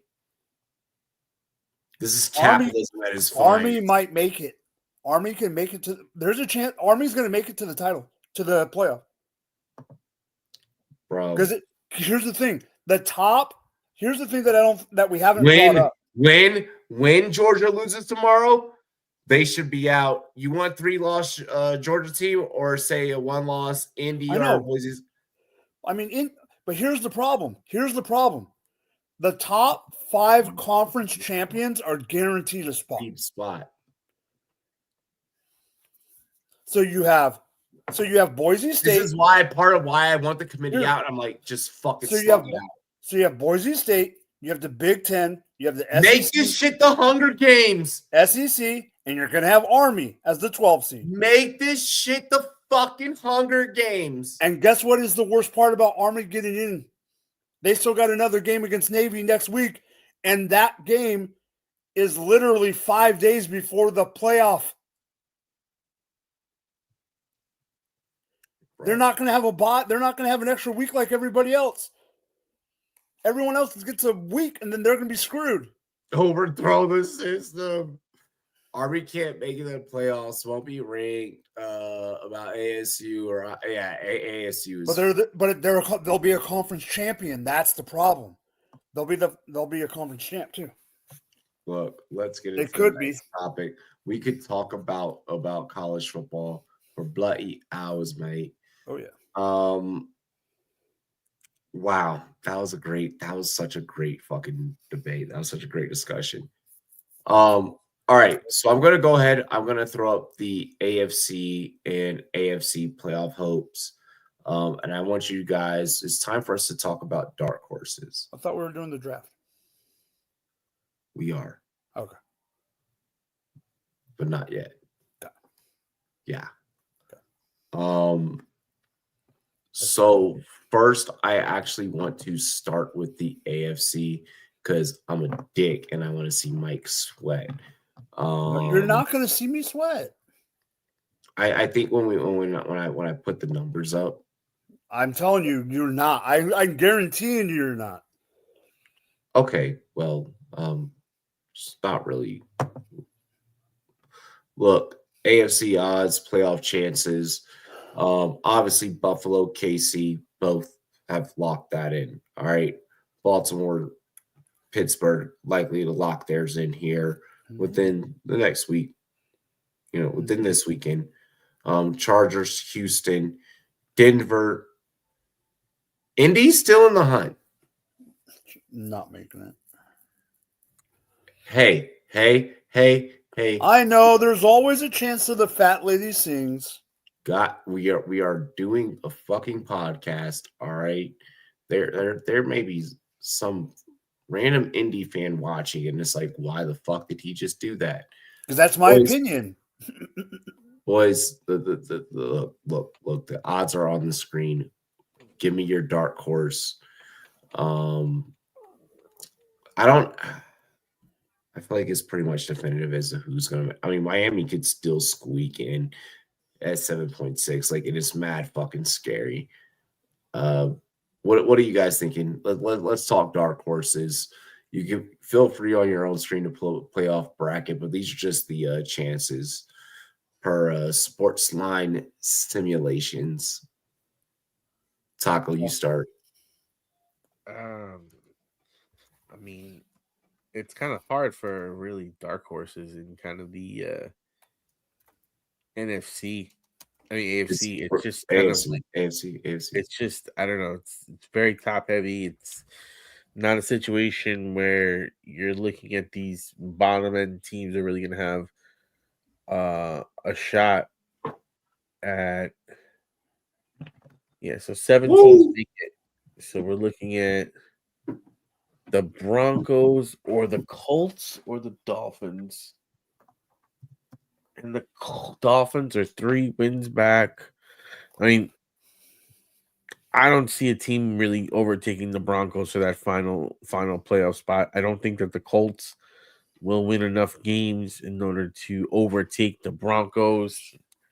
So everything else I think stays the same. I think the Ravens, Chargers, Texans, Steelers all make it without question. And I don't really think that hold on. You really think everything stays the same? well, I mean, if you look at the top 7, I mean, stay the same. Like their seeding will be different, but I don't think that the Colts or any team below them, the Dolphins, the Bengals, the Browns, will make a chance to get up into the playoffs. I think that the Broncos make it, and nobody else will be able to come up and get them. So you think here Colts, Dolphins, Bengals won't do it? No, Colts you feel like the AFC is definitive? Yeah, I think there's just too many games in between here for the Colts to really overtake this. And the Colts have the best shot. I just don't trust them. We don't trust Richardson. I don't think he's good enough to sustain winning long enough to get them into the playoffs. All right. Hey, you now buy yourself time on the clock to develop your NFC tape. Mike, That's completely different. I 100% agree with Taco in the sense that it's going to be the 7 that are in there. I think the seeding is going to flip around. I do think there's a chance that, say, the Chargers and the Broncos flip 6 and 7. I do think I do think 3 of the 4 teams from the AFC West end up getting in. are you guys basing your takes off of just making the playoffs? That was the question. Yeah, that was what you said. That's literally what you asked us. Let me reel this back a little bit, and I'm gonna talk. I'm gonna give it back to Taco. Your dark horse to make it to make it to the bowl, to make it to okay, you told us the dark horse to make it to the playoffs. No, I'm gonna now change it because I'm gonna change it. Anything is possible, especially with some of these on the bubble guys. But nah, dark horse to make the dance. Dark horse to make the dance. That's easy, man. That's easy, man. The fucking Steelers, baby. Yep. I'm just in love with Mike Tomlin having an opportunity to really take a team to the Super Bowl. I'm liking me some Russell Wilson. I was calling him early that he was going to come in. I was saying early how Mike Tomlin got the hand. Let's just say Pickens has been, a guy for me this year. Not that great, but still pretty good. And I want to see the Steelers win if you're telling me I have a dark horse team. Okay. We're not going to necessarily weigh the odds as much, but okay. All right. They're pretty much locked in. So, okay. And I like that. But you're saying now you're saying the Super Bowl. That has nothing to do with it. Yeah, exactly. No. Yeah. You're good. I like that one. I like that one for the AFC. Mike, dark horse. My Super dark Bowl. Horse is the Kansas City Chiefs. What the fuck? Can I tell you why? I'm joking, but can I tell you why? I'll let this slide, but give me a real take after you're done with this shit. Because I'm not picking them to go to the Super Bowl. What? So they're my dark horse. I'm not. If I'm picking right now, I don't think we make it. You really think the Bills are going to do it to you? I didn't tell you. I didn't say the Bills. I'm not saying we haven't gotten into that episode. No, I'm going to let him slide. I said the Bills don't make it. There's your hint. I said earlier in the episode the Bills don't make it to the game. I'm going to let him. I'm going to let him slide. I truly when it counts. I truly. There's a team, if you remember, there's a team that I was on in the summer, and I'm still on that team. They don't run when it counts. I am an asshole for everything that I'm about to say right now. I know I know where you're going with this. I know exactly. I'm gonna put in the private chat where you're going. I want to see if I'm right. Was bracking. Yeah, no, I don't have that at all, Aiden. Oh, you're fucking bugging, bro. Just knowing you and knowing what you just said, I just have this weird feeling. I'm sorry, but you're wrong. I am? Yeah. Oh, okay. I'm glad I'm wrong. My dark horse is the craziest AFC dark horse of all. One, I have to be different than everyone else on the panel. I really do actually, surprisingly, even though it was chalk as fuck. But I love Mike's pick about the Chiefs, and I mean him being a Chiefs fan saying like, hey, you know, this may not be it for my team this year. No, I don't. That definitely takes balls. I really do respect Taco's take. What was yours again, Taco? You said Denver, right? No, he said Mr. Steelers. Wilson. You said Steelers. You said Steelers. Yeah. Russell Wilson. I love that. Definitely a dark horse as we stand right now. And that's a team that at the beginning of the season, if you were to tell me Steelers are going to make the Super Bowl, I'd be like, you're drunk. Which I am. But that's besides the point. For me, it's the Chargers right now. They are playing a very sneaky, like sometimes in war, the best tactic you can have is the element of surprise.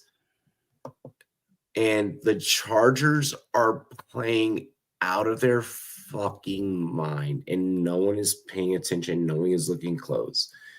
They do have minor fuck ups that they are fucking up with. Quentin Johnson, stop dropping passes. But like Ladd McConkey is like coming into his own right now, and it's happening at the right time. Justin Herbert is on time with every fucking throw. It's actually something pretty beautiful. I know that everyone wanted it for me to be Denver because of how much I've talked about Bo Nix throughout the duration of this season of this show. This podcast was specifically, and even the podcast that Taco and I do on Tuesdays, I really think that I'm starting to kind of fall in love with what the Chargers are doing.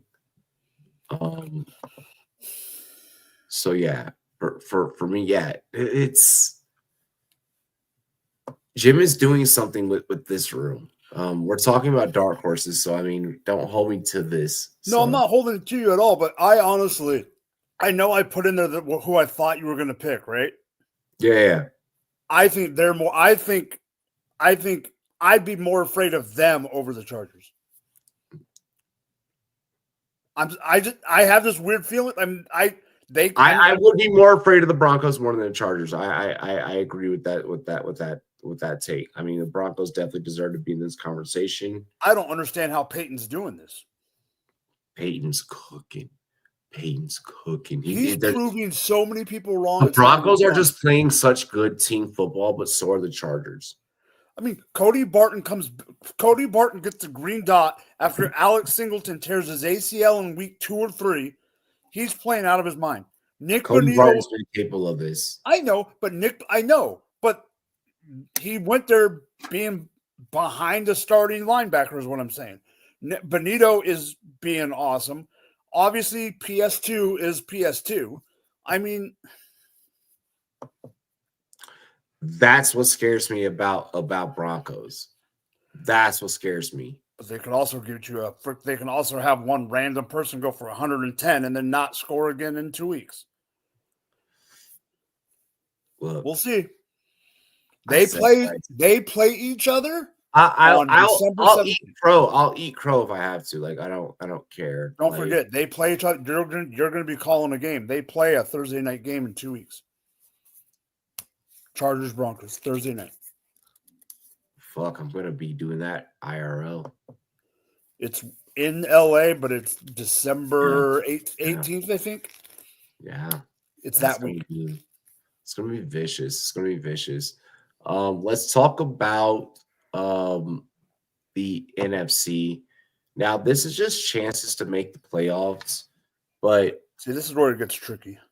I feel like the NFC is significantly harder. Like with the AFC, I feel like I could just put all the teams on a dartboard, right? Well, let me just remove this graphic really quick and redo this tape. We're gonna go ahead and get into the NFC. I feel like with the AFC, we could just put all the teams on our dartboard, throw a dart, and you can kind of build a conversation and a narrative for kind of whoever. With the NFC, I feel like you got to kind of walk into this with some cojones, right? Like you got to come into this with a Dan Campbell set of nuts. We already embellished on the Lions enough. And the Packers shown last night they could go tit for tat. We know what the NFC North is like. It's a fucking gauntlet. What are we thinking here with the NFC? Like dark horse status, like dark horse to make the Super Bowl status. To make the Super Bowl? Yeah, I feel like with the NFC, like you got to swing. I mean, like you got like the Atlanta Falcons with a 52.5% chance, and I mean, Kirk Cousins, I get that. Like in his, but the problem is that's to get to the playoffs. That's not. I mean, yeah. But I mean, just looking at these numbers for playoff chances, I think that you can. In the NFC, you can go pretty fucking well, mate, on who can be a dark horse. Like the sky's really the limit as we record this show right now. As we're live right now, like the sky's really the limit. I honestly think anyone out of that top four is considered a dark horse. Like you could consider a dark horse. I think that top four is pretty much cemented as one of them is going to go. That's what I'm saying. I say anyone out of that top four could be a call that I feel like it has to be from like the top, like or from like 5 down. Like, I think Washington down, anyone can make an argument for any one of those teams.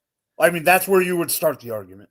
I think that I agree with that. Like picking the Packers is a fucking dark horse. Like you're wild. Like picking the Vikings is a dark. Like that top four is just wild. Like there's a clear discussion as to why any of those can make it. What's the narrative when we talk real dark horses, Mike?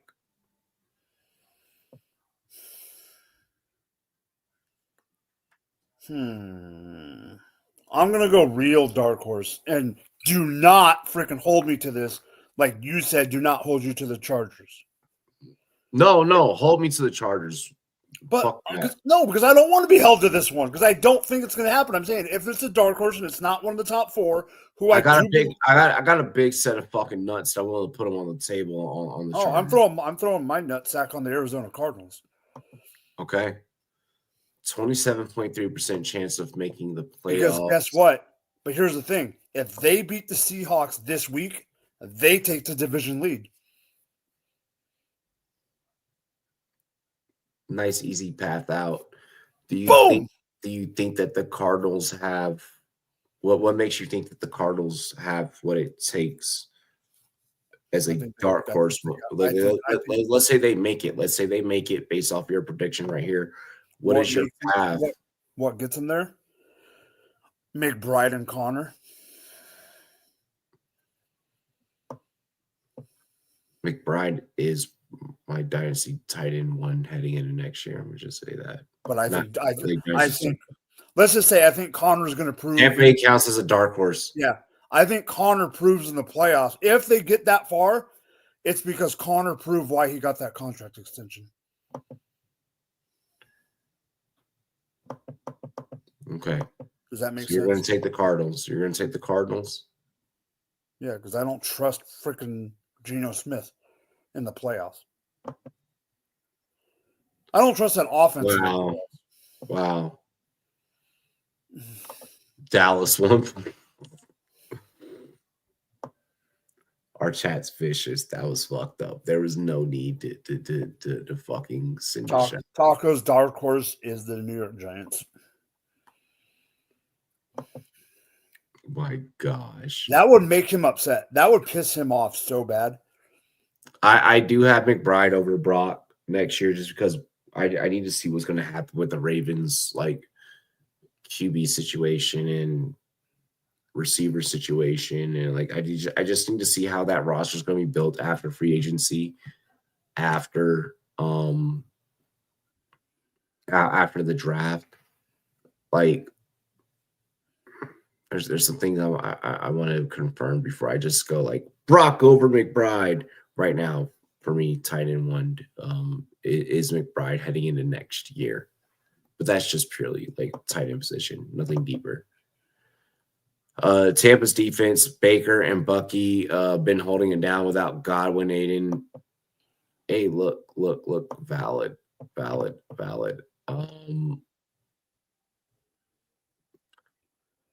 Brock is first in NFL receptions, and then let's look at the yards. I won't trust Baker without his safety blanket. There's that. There's definitely that. Look, Arizona's a great pick, Mike, for the NFC. I have no qualms with that. I have no issues with that. I mean, I the other reason I'm saying is I picked them to win the division as a bold prediction at the beginning of the year, and so I'm riding and dying with that one. I just think that Baker's right there. Baker could do it. He could defy the odds. There's something missing for me on that. But damn, I have a big dick. And damn, I'm going to swing it. Just don't tell me. Hold on. Don't tell you what.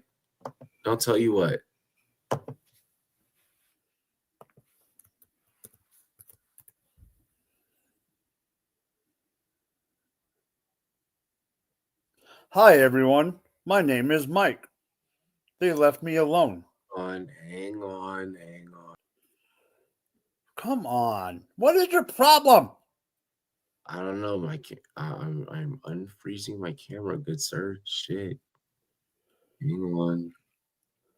30 rushes, 200 yards, and 1 touchdown tonight for Ashton Genty. He's still in the game. There we go. Nah, look, for me, it is going to be Washington.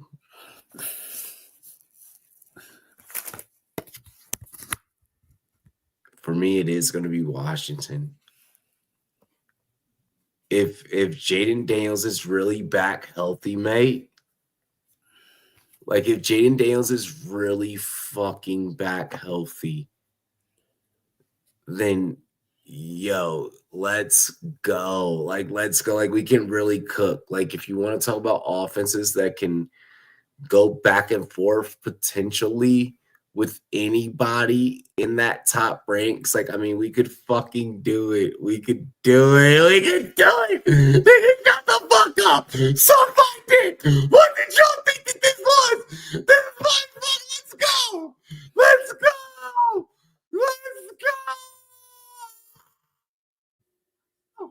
Fuck you all. Like you really fucking thought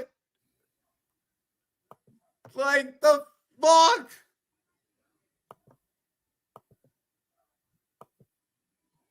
Let's go. It's okay if Cal says it. It's not okay if you say it.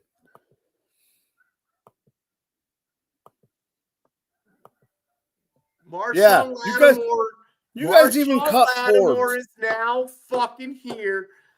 Secondary's about to start locking down some shit. Suck my dick. Fuck you. Let's go. You still need to take an L. You still need to make a verbal L on Emmanuel Forbes Jr. Conceded. Okay. Done. I could Okay. see. That's fine. I just hadn't heard it out of you, and I had to hear it because he's a Ram now. Boy. No, it's that's terrible. That's so fucking terrible. Hey, you know they have your secondary. They got him and Cameron Curl. Yo, Leaps is spamming bias. He is spamming bias. I'm loving it. Ah! The anarchy is great. All right, so to close out tonight's show, I have also the odds. I have the odds for the number 1 draft pick. Who do you feel can sneak in to the top 5? And what's a move that your draft pick that can sneak into the top 5 should make? So we have New York with a 25% chance of securing the number 1. New England, Vegas, Jacksonville, Cleveland, Carolina, Tennessee.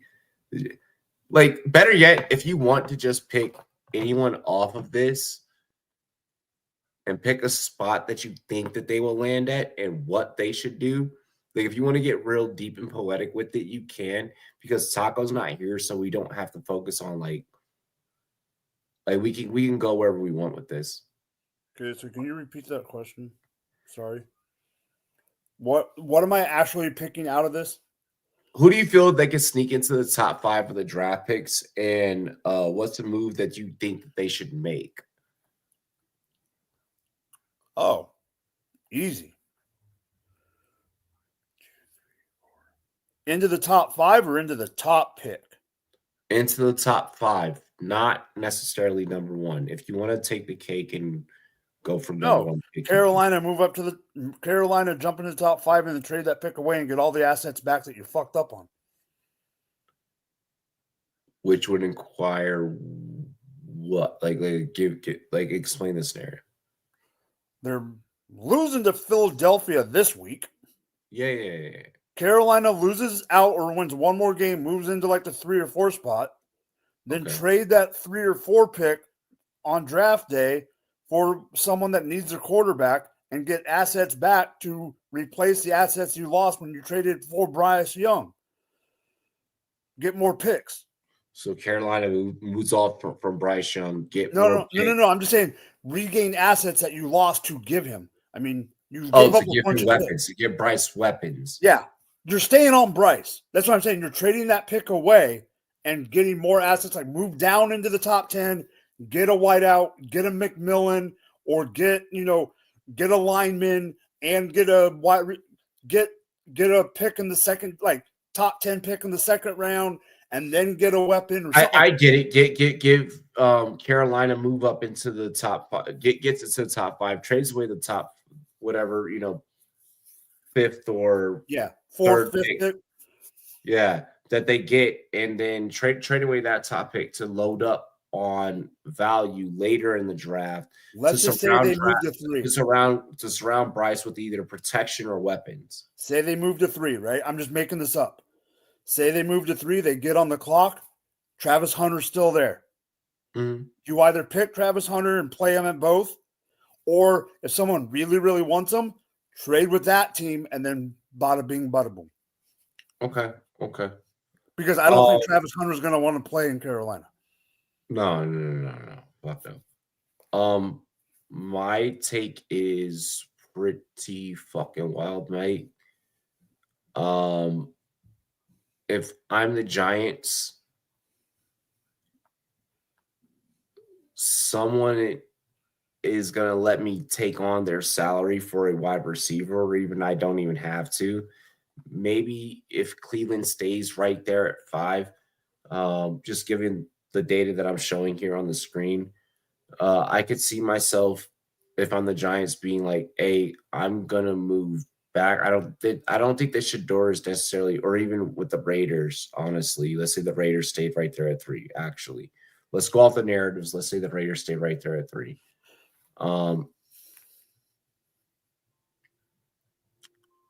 No, I'm going to do this from the Raiders' perspective because I feel like the Giants are going to fuck up no matter what they do. If I'm the Raiders, I'm moving up to 1, and I'm grabbing Shadur.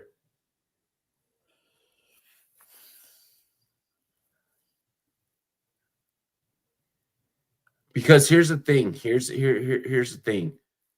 The Giants Can I ask you a question before you? Can I ask you a question before you give me this The answer? Giants are so fucking stupid. I have a question that you need to answer for me before you give. What's up? Is Antonio Pierce the head coach in 2025? It doesn't matter. Yes, it does. Doesn't matter. I think it does because if it's Antonio Pierce, I don't think it. I don't. He's such a defensive-minded coach. I don't think it's going to be good for Shadur. I don't think that it's going to be good for Shadur, but the Raiders are the Raiders. Are the Raiders going to be? Here's another question, and I'm doing this because we have time, because Taco's not here. Does things change because of TB12? Yes, and I think that TB12 would buy into it. This is a typical Raiders move. Do they have to move up to get Shadur? No. Are they going to? Yes. This is a team that has moved up to get punters and kickers. I mean, it's a guy that drafted Alex Leatherwood at top 20. Darius Hayward Bay. Do you really think, like, I mean, let's just be realistic. Thank God after every single fucking loss, the New York Jets have to take a QB. I think the Jets have to because I think the Jets have to blow it all up.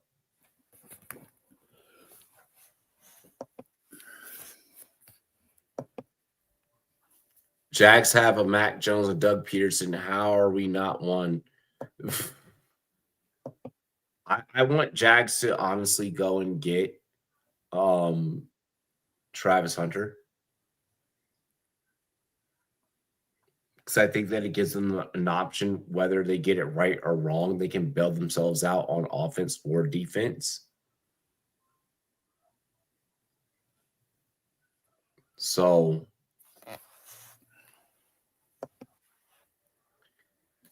hey, you know, there's still a world. There's still Ward and Monroe. I get that. I don't think the Raiders go for either. I think the Raiders let the bright lights of. I think one of those two is going to be an absolute bust. I think that one of those two are going to be an absolute bust for damn sure. And it's Alabama, Milrow. Vegas loves and wants Shadur. Wait, I don't know if Taco's like. He's back. Didn't even put anything in the private chat. How do you think the NFL draft is going to shape up? Who do you think sneaks into the top 5, Taco? Yeah, I'm sorry. He started screaming. And what do they do? So, yeah, and where do you think they go? You said who sneaks into the top 5? Yeah. So these are the chances to secure the number 1 pick overall right now. I mean, it's hard not to see Tennessee just losing their way into the top 5. I just don't trust that team. I know Carolina's starting to show a little promise. You got Cleveland with a little bit of sizzle. Tennessee's not losing to Jacksonville this weekend. No, he has a valid fucking point. I don't know. This is the NFL, Mike. We don't fucking know what's going to happen. I know, but you know what I mean. I mean, might be Tank's game. I don't know. I know that I just don't trust like the Levis, Titans, any of it. Although I think Pollard is probably the best player on the field. So, you know, more than likely. Go and grab Braylon Allen if you can. He's going to be starting. Ah, man. Last week I added him because fucking Hall is but no, horrible get us a closeout. Get us a closeout. Yeah. I mean, at the end of the day, I think that one team that I don't think is going to make the bottom 5 is the Carolina Panthers. They starting to move a little bit. And I think that's another reason why the Tennessee Titans, have a better shot to kind of roll up. Cleveland also, that offense doesn't look terrible. They can get some wins out of here. So it looks like Cleveland can use Jameis as a good bridge and kind of get through the rest of the season, and maybe it'll be hard for Watson to start over Jameis. I'll tell you that. Yeah, you're right. You're right. I don't want anything to do with Deshaun Watson. Okay. Fair. Okay. Fellas, any other takes that you want to close out the show with before we get the fuck out of here? Start Levis in 1 quarterback leagues. Ooh. Low end 10 to 12 against Jacksonville, who sucks against defenses against the pass. Oh, I thought Jacksonville was good. On defense, no. This man said I want UFC picks. Oh my my UFC pick is going to be I want Ian Gary to lose. Rachmanov has exactly. Yeah, Gary's gonna. So all right, I'll run through it really quick. Pinjota, easy. I'm gonna say. I'm gonna say that's done. That's done in less than 3. Dude, I didn't realize Rachmanov was minus 375. Yeah, I know. Rachmanov done within the first. That one's just go KO. Just go KO. Gain, Volkov, that one's a little bit tougher.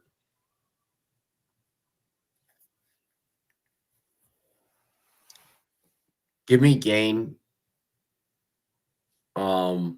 I think that could potentially maybe go to decision. But give me Gain. And then give me Bryce Mitchell. Yo, did you see him talking about the seatbelts? No. Oh my God. He's like, I don't need no seatbelts. I said, oh my God.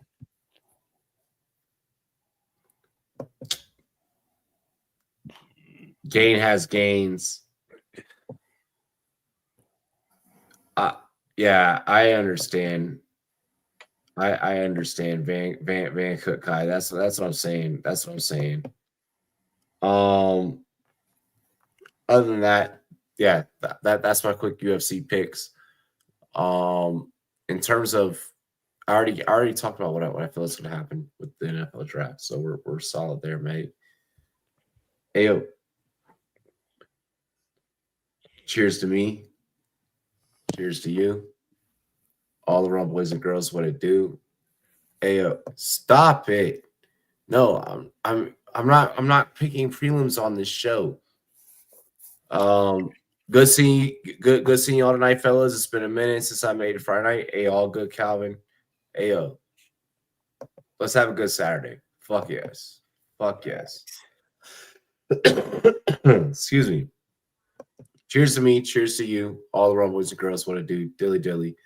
Love and appreciate all of you. Lit ass fucking show tonight. Lit ass live stream. We outie. Arr. Peace.